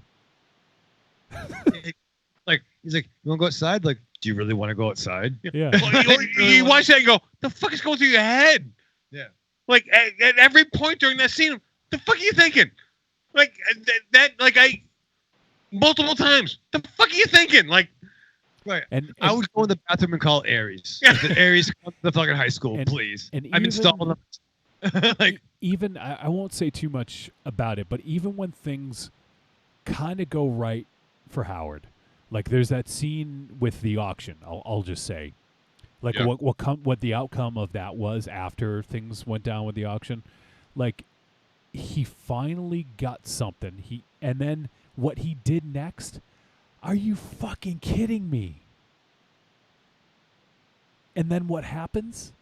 Like, it's like unbelievable. It's a sickness that he has. He's he a fucking mush. That's exactly what this is. He can't help himself. It's a movie about addiction. It's a movie about excess. It's about the facade of trust. You know, this movie has so many layers to it, but yet it feels so simple. The story comes across as the plot definitely, yeah. But it's an intricately layered, simple plot.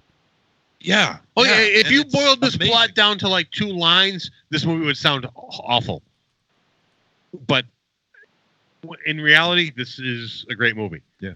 Because of the levels involved in this.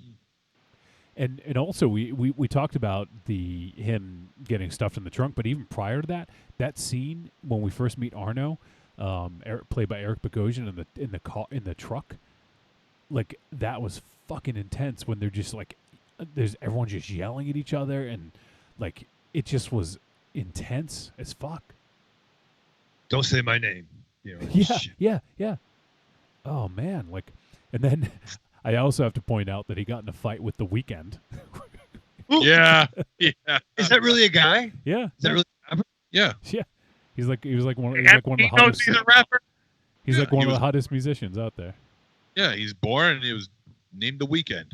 He was born named The Weeknd. He was born and his mom called him The Weeknd. Wow. And that's the extent of your trivia on The Weeknd. That is it. Yeah. Great origin story. That's looking good.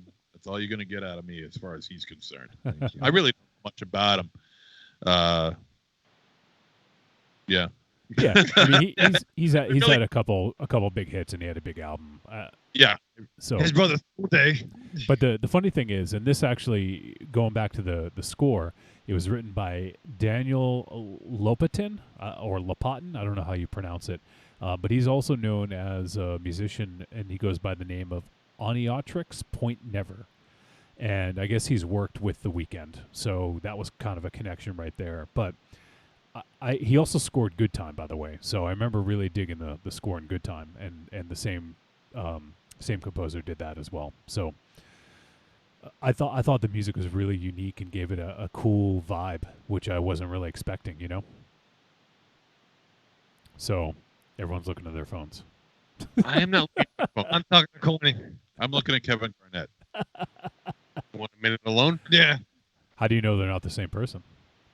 Ooh, I've not seen Kevin Garnett or Corny in the same exactly in the same shot. Yeah, that's true. Yeah. Somehow Kevin Garnett shrunk a foot. And Yep. Listen, Corny Garnett. listen. The HDTVs now that adds a lot of height. Oh, Yeah, I'm really 5'4". So I don't have a ton more to say about this, and we've been talking about it for a while. You guys have any other points before we head to a verdict? Any other crazy scenes you want to bring up? I mean, there's so many of them. Yeah. No, I don't think we should talk anymore. I think we've spoiled too much of this to begin with. Okay. So I don't think we spoiled anything. There were little things. I don't think we ruined anything. This movie itself is an experience, and I don't think anything that we have said could possibly diminish the viewing experience of this flick. People should definitely check out this movie, but I think there are small things we spoiled. But if they saw a trailer, they would see fucking worse. I mean, I didn't see a trailer. I heard about this flick. I've not seen a trailer. Maybe if I saw a trailer, it involved him wearing his fucking dope leather jacket, which is just like fucking mine, by the way. Oh, Jesus Christ. See, times. You need a Lando shirt like Howard was rocking at the beginning. It was a Lando shirt, wasn't it? I thought totally that, John. was. Yeah, totally I was. was texting you. All right. You guys leave. Well, let's head to the verdict. Trick or treat, baby. I wonder if people would say you're a trick or a treat. Trick or treat, motherfucker. All right, it is verdict time. We're going to let you know whether this flick was a trick or a treat. And any final thoughts, MZ? Wow, okay. All right. Well, I never thought I'd ever see myself live long enough where I would say... Live long enough. Stop there, period. Neither did we. that Adam Sandler has made a good movie. But I will definitely say, without question, this is not only a good movie, this is one of the best movies of last year. And one of the best movies that we reviewed this year. I had it up to here with his fucking doopity doopity doop. I used to go to the fuck my hiney, fuck that shit. He isn't. Honestly, he is a shitty comedian. I never ever got how people found this guy funny. I never understood it. I still don't understand it. But I can understand why people were raving over this flick, and especially over Sandler's performance. I thought he was phenomenal in this movie. I thought everybody was great in this movie. Judd Hirsch, Idina Menzel, who was a real pain in the ass, a real bitch in this movie, and I loved her for it. Julia Fox, everyone, Kevin Garnett, even Kevin. Yeah, I mean, even though he's playing himself, he's doing, it's an extension of himself. He's doing a good job, and he's no actor, but he pulled it off well. I mean, and the dialogue felt very, very natural, very organic, and I am a sucker for organic dialogue, and that's how this came across, and I really appreciated that. I think what the Safties here did is not only great, but I think it's almost miraculous that they were able to make Adam Sandler this good. The score is fantastic. The editing is really, really sharp. Big ups to the editing department, because this was some really crack shot editing here. Very well done. Just an overall performance by everybody. Everybody in the crew, I think, did a fantastic job in this. This was a real high-end treat for me. I am very, very surprised. This is a very high-end treat. I loved it. Okay, let's go to Aries. I said most of what I think I need to say about this. I didn't hold anything back for my review here, so I guess I won't ramble on as much as MZ did with the very high-end treat. But one thing MZ mentioned earlier about the claustrophobic aspect of this movie, and I thought that was just carried on throughout the whole movie, not just certain scenes. Even the shop, even though the shop was small, they filmed it in a way that it felt claustrophobic. Yeah. Even when they were in the club, just the amount of people that were around. Yeah. This I'd say majority of this movie was shot in a way that it felt claustrophobic, regardless of where you were, and that added to the tension and uneasiness of this movie about everything that was happening. So this movie definitely is a treat. Relax. Try to relax when you watch this movie. You won't be able to. Yeah, I mean, don't be like, don't come home from like a high stress day. It's like, I'll watch Uncut Gems to cool down. No, like sit down, like maybe on the weekends, Sunday afternoon, after you had like a glass of Merlot or something. Wow. Or 10 cups of coffee. Yeah. But check this movie out. But you're not gonna relax with this movie. This movie is just gonna keep you on the edge of your seat. You'll buy the whole seat, but you only need the edge. All right, Raven Shadow, go ahead. All right, I'm going to take a page out of Aries Cliff Notes, where it's challenging when you only have for the most part, two choices, right? Trick or treat. By no means is this a fucking barely a trick, and by no means is it a tepid treat. I didn't enjoy watching this movie, but I was fucking into it and fucking riveted. I mean, it as we discussed, like it had all the right emotion. I reacted the way I was supposed to react to this. You know, there's no role models in this. You know, and once again, hip hop community. Tony Montana is not a fucking role model. Scarface is not the guy you want to look up to. Please stop doing that. But I was fucking locked in, and I was fucking tense and riveted, and didn't. I knew something. Fuck. Beautifully shot. I love the Safty Brothers. I can't wait to see what they do next. For the most part, largely unknowns in the cast, aside really from, you know, Sandler, Judd Hirsch, and Bogosian, and KG. But I really can't recall seeing anybody else in this film in any other movie or show, which I think helped some of the grittiness to it. Like the guy who was kind of he air quotes worked for him, who would bring people into his shop, you know, to kind of buy jewelry, was great, even though he was a fucking. That was Lakeith Stanfield, who was also in Get Out and a bunch of other stuff, but especially Get Out. Oh, was he in that? Okay, yeah, he was he great. Was the one with the hat in Get Out. He got programmed.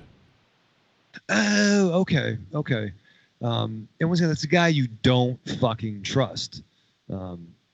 But he was great. This is a tense fucking movie, dude. I can't recall being this jacked up watching something and not knowing how it's going to end. But yeah, I think Sandler killed it. I don't know. Is this a new path for him? Does he fucking go this route, or was this a fucking, you know, lightning in a barrel, Monster Zero? Thank you, but no. It was a remarkably tense, unfun. Have a Sunday after you watch this. Maybe get a massage. I don't know. Yeah, get a handy. Really, if you can get a handy after this movie, you might be more calmed down. But I'm looking at a picture of Lando Calrissian from Rise of Skywalker and Howard from that, and it's calming me down a lot. It's calming me down. Yeah. Really, I need that. That's my next tattoo. That's a great one. A fucking uber fucking tense treat, man. All right, yeah. I fucking loved this movie. Like, this is Safdies are like up there, man. Like, for after Good Time and this, fuck. Like, how do you come out with these two movies, like, and then try to top it? Like fuck you, right? You know, like, yeah. Fuck you, Safety Brothers. And I mean, I think they're pretty young. Oh, by the way, I just wanted to call out the editing, just because it was brought up by MZ, was done by Ronald Braunstein and Benny Safdie. So I think Braunstein was one of the writers, and obviously one of the Safdies. So pretty good there. Yeah, I'm trying crew. I'm trying to see how old the Safety brothers are. They look pretty young, but I'm not positive. So I'll look and see if I can find out how old they are. But man, like, yeah, it's fucking crazy. Fucking crazy. I love this movie. I loved how they. I mean, obviously, a lot of people out there probably don't know, but I'm a big Celtics fan, and you know, I just like the NBA in general, but especially the Celtics. So I give me the Safdie brothers, throw in Kevin Garnett, throw in this insane tension, and this movie is a huge treat. This is master filmmaking. The Safdie brothers are fucking masters. One thing I'm seeing is they call them full immersion filmmaking, which I would definitely agree with that. You are immersed in their films. You feel what the actors feel. You know? It's funny, Johnny. Can I piggyback on that a little bit? Yeah. Maybe the pacing too. Like, yes. Like Good Time was you were fucking rushing. Everyone's fucking going. And there was some of that in this film too, when, Sandler's on the streets, moving and shaking in that world, hustling. That kind of fast pace. I'm not communicating effectively, but you just don't stop. It's almost always in motion. Yeah, it's constant motion for sure. And by the way, the Safdies are Josh was born in '84, and Ben Safdie was born in '86. So still pretty young, I would say. 34 and 36, if I'm not mistaken. So, I mean, and these guys have already put out 2 masterful films, so like they have a long career ahead of them, Wow. So it's interesting. They were and just seeing that they were born in New York and went to Boston University. So there definitely is some. So that's there the is connection. Some connection. Yeah. But no, there had to be something. Yeah, it would make sense to have the Philly, New York, Boston, like Mohegan Sun getting a big pop. Yeah, that was kind of yeah. Okay, well, I mean, people from New York go up there. It's not that far from New York. The wonder of it all. Okay. Jesus. They go down there. Yeah. It's up. It's north. It's up. It's uphill. I don't know where New York is. Connecticut is up. So yeah, this film is amazing. It's amazing, and I think people should check it out. I know this isn't horror at all, but the tension in this is way more tense than almost any horror film you could possibly watch. If you don't, this is a fucking horror film. Well, true. It's a horror film in a certain sense, but not, at least Friday the 13th had some boobies. That would calm me down a little bit. This had a nice ass in it. And it was nice, yeah, don't get me wrong. Yeah, this didn't have any boobies. But even that scene, too, was ripe with tension. It was comedic tension. Well, it's lighthearted. I wouldn't say it's comedic. I would say it's lighthearted in comparison to the rest of the film. The one scene I was thinking about was what he was going to see when he was in that. Well, no spoiler. Yeah, fuck you. This was a fucking horror film. You know what? This is a movie I'll argue against that. Most of the times I'll agree with shit like that, but I'll argue against that. I don't know. I was fucking scared. I mean, you also got a cameo from John Amos, which is which also is I don't know what I'm this is how I think. Okay. Shit. Now, I mean, first you got the first movie, which is called Good Time, and then you got John Amos in this film. And I don't know. That is kind of funny. Yeah, I'm just wondering if there's any kind of connection that they're trying to throw in there for us or something like that. I don't know. I sincerely, I doubt it. I just think it's suspicious. This is funny, but you know what? This is one of those little spoilers that I was saying that we spoiled. What? That because he's talking about that he's an actor from Good Time and Coming to America. Then all of a sudden he opens the door and it's John Amos. Well, his name was John. Actually, Johnny said John Amos was in it before we did the show last week. But it was just one of these little things. Like, I knew he was in it, but it was just when that happened, I was like, holy shit! Like, the shit when it happened. I don't know. I felt that us talking about it was just a little bit of a spoiler, and there were other little spoilers like that we were discussing. Okay, well, Good Time was actually came out with this was the prison term from that time when you were in prison. Yeah. All right. Let me just wrap up my verdict here. Sorry, John. No, it's all right. But huge treat. I cannot wait to see some more Safty Brothers movies. People should check this out. Like I said, it's available on Netflix in every country except the U.S. So while you're on your self-imposed quarantine, if you're in any other country, you can check it out on Netflix. In the States, though, it is available to get on VOD, so you can get it on Amazon and other places. But, I totally recommend this movie, man.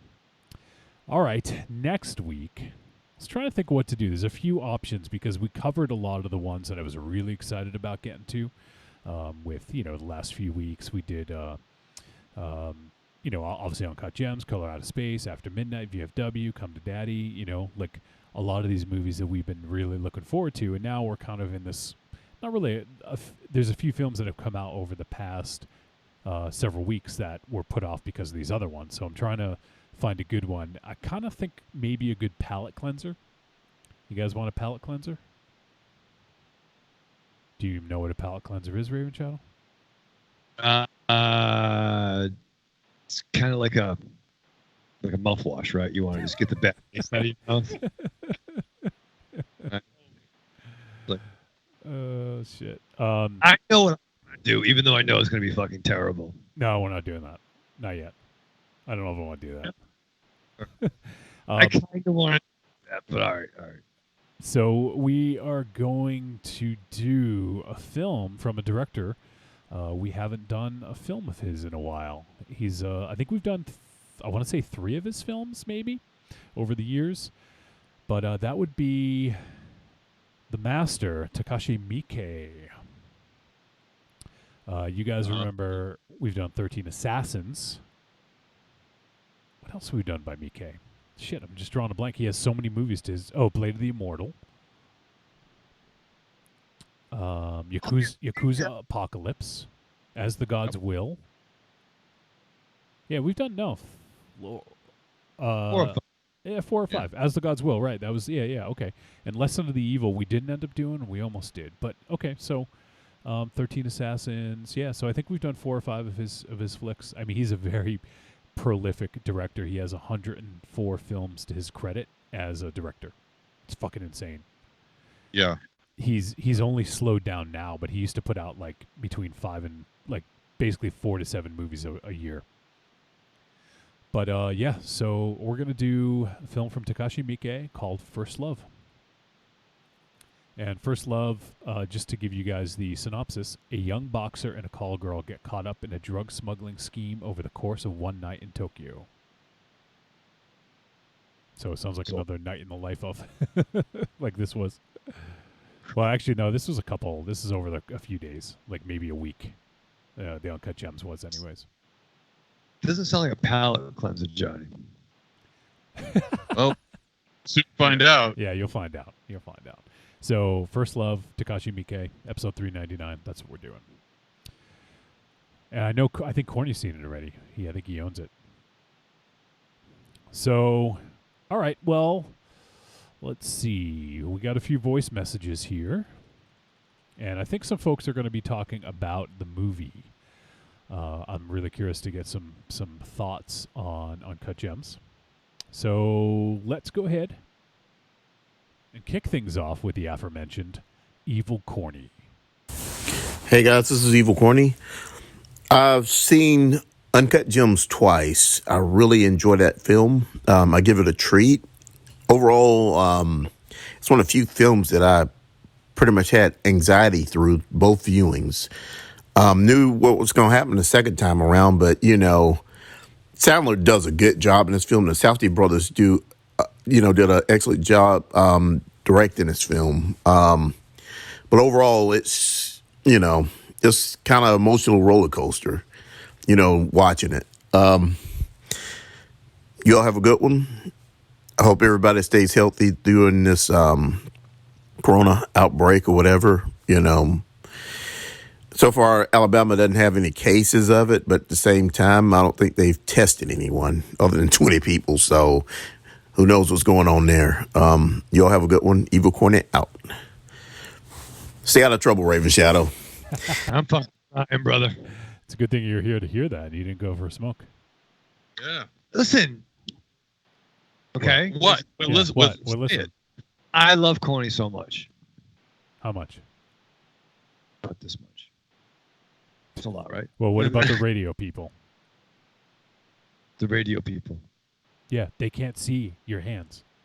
I'm like a condor. My wingspan is like elongated. So picture like this much. I love you so much, Corny, and my love has a knee in it. Okay. Oh my god. No, big ups to Corny. No, it was fucking rough, man. I was texting Corny when I was watching it. Yeah. I was getting scared.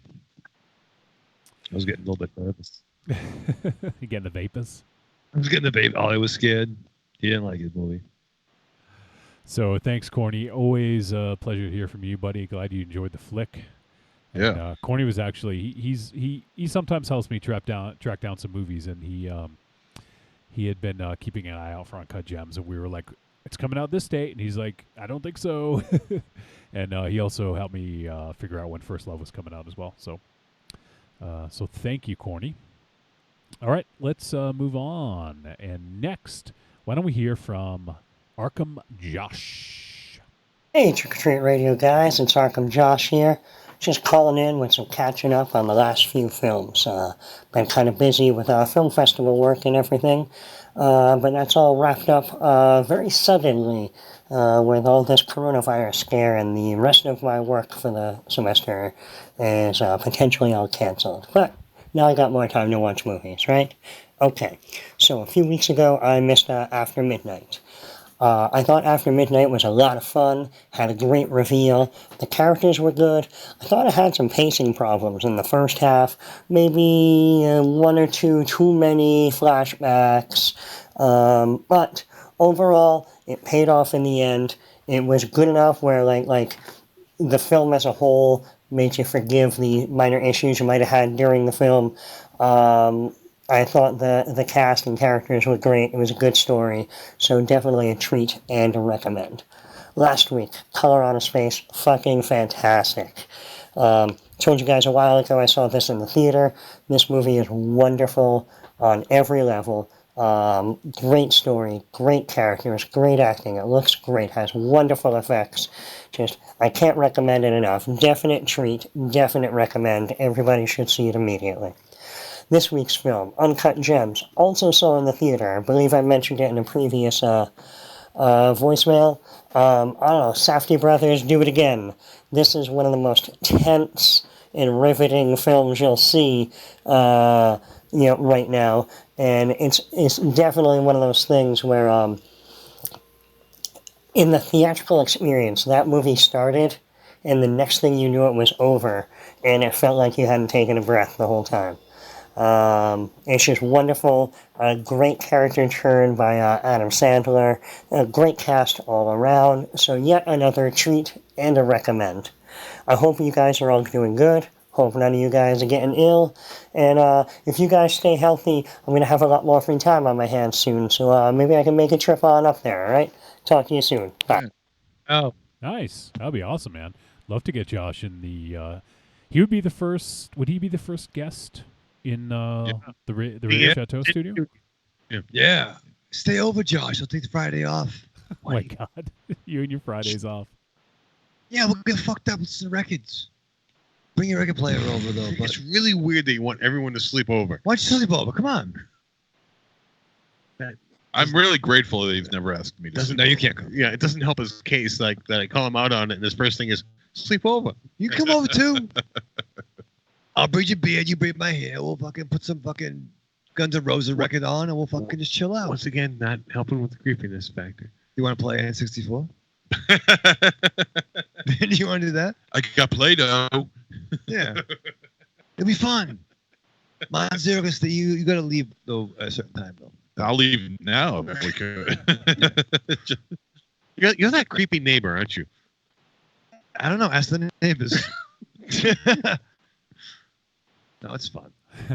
All right. This company. All right, Josh. Love hearing from you. Glad you were able to give us your thoughts on the films. And I mean, we've had a pretty good run here. So he liked the last few that we've done. So awesome. All right. Next, we are going to hear from. You know what? I'm trying to think. I think we've heard from him once before. It was on year-end show. Yeah. I think it was the year-end show. I think it was the first time we heard from him, but we're going to hear from him again. Let's hear from our boy EF Contentment. Hey guys, this is EF Contentment, and it's really a Patreon comment that I'm leaving, but I decided to voice it onto the main feed. I just wanted to thank you guys for the prize pack, which I received a couple weeks ago, and I was going to take pictures of it and post it on the Facebook group, but then I saw that Reverend Scott had already done so because he's a son of a bitch. No, I appreciate the stickers, the coaster, the Raven J drawing, the photo of the infamous moment when we almost lost Monster Zero. And last but not least, I like the thank you note that came with it. It was printed on this cute stationery. It said, "I heart my Bichon." And I heart your Bichon too, Raven Shadow. I you, heart bro. your dog as well. Much appreciated. And speaking of Raven Shadow, I was surprised that nothing in this prize pack smelled like smoke. I don't know if I was surprised or disappointed, but there was definitely a strong emotion from that lack of smoke.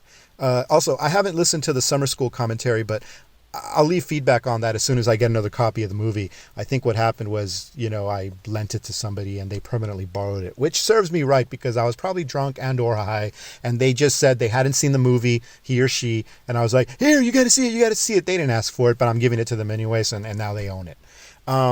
Speaking of Patreon commentaries, if I recall correctly, Johnny hasn't seen the Japanese film Houseu. I think a couple episodes ago you mentioned that, and you guys were entertaining the idea of doing a Patreon commentary on that movie as Johnny watches it for the first time. And if so, I'm totally for it. I would love to hear that. I think it would be very entertaining to hear somebody experiencing that film for the first time. I guess I should make this message somewhat related to the episode that this is going to be played during, and I believe it's going to be played during the Uncut Gems episode. I did see that movie last year in a theater. I felt it was tense, frenetic, and unpleasant. A portrait of a stupid, unlikable jagoff surrounded by other stupid, unlikable jagoffs. So in other words, a film about today's society. It's very well made and very well acted, but you really have to be in the right mood for it, because Adam Sandler's character is so off-putting that I was actually cheering for bad things to happen to that guy. Anyway, thanks again for the prize pack. Keep up the great work, guys, and sorry to hear about Monster Zero's CVS issues. Shit's tough enough as is, man, but I suppose it's even tougher when you've also got vomit to simultaneously go along with the shit. You have my sympathies, good sir. Anyway, take care and be well, gentlemen. Oh, I love that dude. Thank you. Dude, I did say it. Thank you, EF. I really appreciate it. I have two comments on that voicemail. Yeah. That his description of this movie been the Raven Shadow story. Stupid, unlikable loser surrounded by stupid, unlikable losers. Stupid, unlikable people doing stupid, unlikable things. I applaud the use of Jagoff. That was nice. That was nice to be in the box art. And also the prize pack not smelling like smoke. That wasn't for lack of trying. Yeah, no, it's weird. Yeah, I was. How long did that spend in the basement? Yeah, it's actually kind of amazing. Spider-Man's amazing. No, listen, I have fucking candles. I fucking vacuum. It's all fine. It doesn't make the smoke go away. It does. You blow it out. It's gone. I just saw the smoke come out.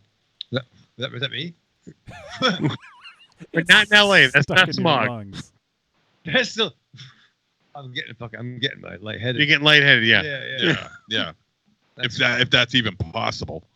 Yeah, no, I love that dude so much. I wish you would text me. I mean, hey, if EF is all for the idea of doing a Houseu commentary, I think we should do it, especially for people who have never seen it, which would be you three. I'll watch it, but I feel I want to watch it before. It's like one of your fucking deplorable fucking films. Let me tell you. No, it's not a deplorable film. Let me tell you something. I could tell you what the film is about, and I could tell you how it ends, and it will not diminish the experience of watching this movie. Nice. It is truly, truly, truly one of a kind. You will never see anything like it ever again. Nice. I promise you that. This is truly original. But you talked about it, and it kind of scared me a little bit the way you talked about it. So before we watch it for the first time, he wants to watch it. Yeah. Watch it again for the first time. But I want to react to it like, oh shit, that's fucking sick and twisted. You're a fucking maniac. But let me tell you something. Even though if you do watch it one time, your brain will not be able to process it. No. It's that fucked up. It is so weird. Don't worry, he won't take it upon himself to watch it. Yeah. I'll watch it. Only if it's for the show. Only if we tell you that you need to watch it for the show. If it's up to me, all I'm watching is Smallville. That's all I'm gonna fucking do. And you're gonna nap during it. It's fine. I got a pause button. I would hit pause when you nap. MZ, do you think that would translate if if people were talking over it? I mean, I know it's subtitled, but do you think it would translate to having a few people watch it together? I mean, it could. I mean, if you want to watch it before we do, if we do this, but I mean, if you want to watch it beforehand, it might help. It might help. You know, maybe two of us who have seen the film, you know, and maybe two of us who have not, you know, kind of balance out the playing field a little bit, because I know a lot about this movie. Okay. And so you have some. I say you should do it. I mean, I can. We can try to. We'll try to make plans to. I don't know when we'll do it, but we'll make plans, and then if people have a chance to watch it before, awesome. If not, then we'll just do it live. You can always watch it after, because like you said, even if you tell someone what's happening and tell them the ending, it still, won't really help. Yeah, it will not hinder your experience at all. Trust me. Okay, cool. So we'll definitely consider that, EF, and we appreciate the voice message, buddy. And also, thanks for all your support, man. We appreciate it, and hopefully get that copy of Summer School back. All right, we got one more voice message. I'm a little afraid of this one, to be honest. It's just entitled COVID-69. Oh, Rafe Joe almost lost his drink. All right. Or swallow. All right, let's see. Let's see what it's all about.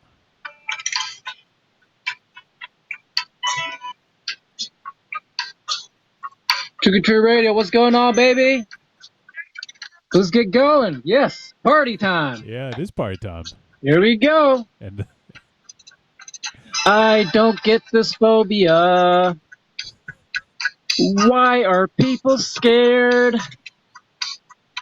I mean, we all do the same routine every day. We go to work and have not gotten sick yet.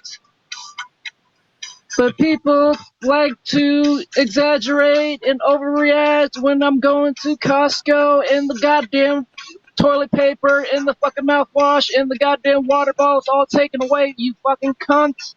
Oh my god, I'm gonna smack you in the face, right?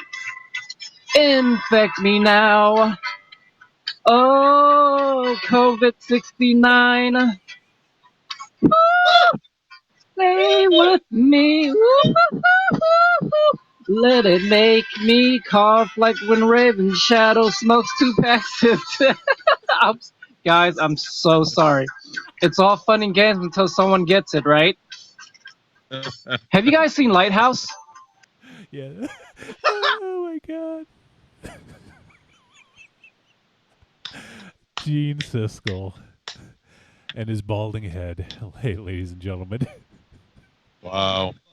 Take these broken wings. I love when he sings. Holy shit. COVID-69. That was a fucking quadruple S of fucking super sexy voicemails right there. Oh my god. Oh. Jesus Christ. I don't know. Play it again. Rewind the tape. I don't know how we top that. I think we should just end right there. Jesus. Oh, Evil Corny says, wow, I requested the smoke smell in my package. Ooh. You blowing smoke on Corny's package? Whoa. Gross. Come on, Johnny, why don't you sleep over? Maybe. Stop asking people to sleep over. Maybe next week, Raven Shadow. Oh, shit, don't even fucking tell me. Got the N64 already, baby. Oh, you got it? I got it, yeah. I bought it today. And Aries told me he had one in the basement. And return it. You still got the receipt? No, you need it. You need me to bring it tonight? But you could have said, hey, by the way, I got this down here. You're all set. Don't spend $60 on it. Well, you could have went, hey, I'm about to pull the trigger on buying one. Do you have it? Johnny, though, he could have texted me. All right. Yeah, no one cares. All right. Well, it's getting late. Everyone's got to go quarantine. self-quarantine, Netflix and self-quarantine, or quarantine and chill, whatever the fuck you want to say it. Yeah, I got some pizza in the oven. I'm going to watch Smallville. Get those Uncrustables ready. All right, let's go around the room and say goodbye, starting with MZ. Yeah, Raven Arch, douchebag. Aries. Sayonara. Raven Shadow. Live fast, love hard, die with your mask on. All right, well, that is going to do it for episode 398. As mentioned, we're getting close to 400. So we'll be there in a couple weeks. Next week, 399, we'll be talking about the Takashi Miike film First Love. If you guys want to get in on the action and send us your thoughts, feel free to send a voice message and email, podcast@trickortreatradio.com. It is available on VOD, so if you guys want to check it out, it is available for you to do so. So we appreciate everyone who called in. I love hearing from people we haven't heard from in a while, so we appreciated EF and also Gene Siskel's Balding Head, and always great to hear from Corny and Arkham Josh. So thank you guys so much, and thank you to everyone who tuned in for the live show and everyone who's going to watch this or listen to this on the podcast. Yeah, you can't watch the podcast, can you, Raven Shadow? If you try really hard. Yeah, he's my mind move. Yeah. Oh, man. All right. Well, that's going to do it. So, once again, thank you, everyone. And stay safe out there, everybody, okay? Come back next week, please. See ya.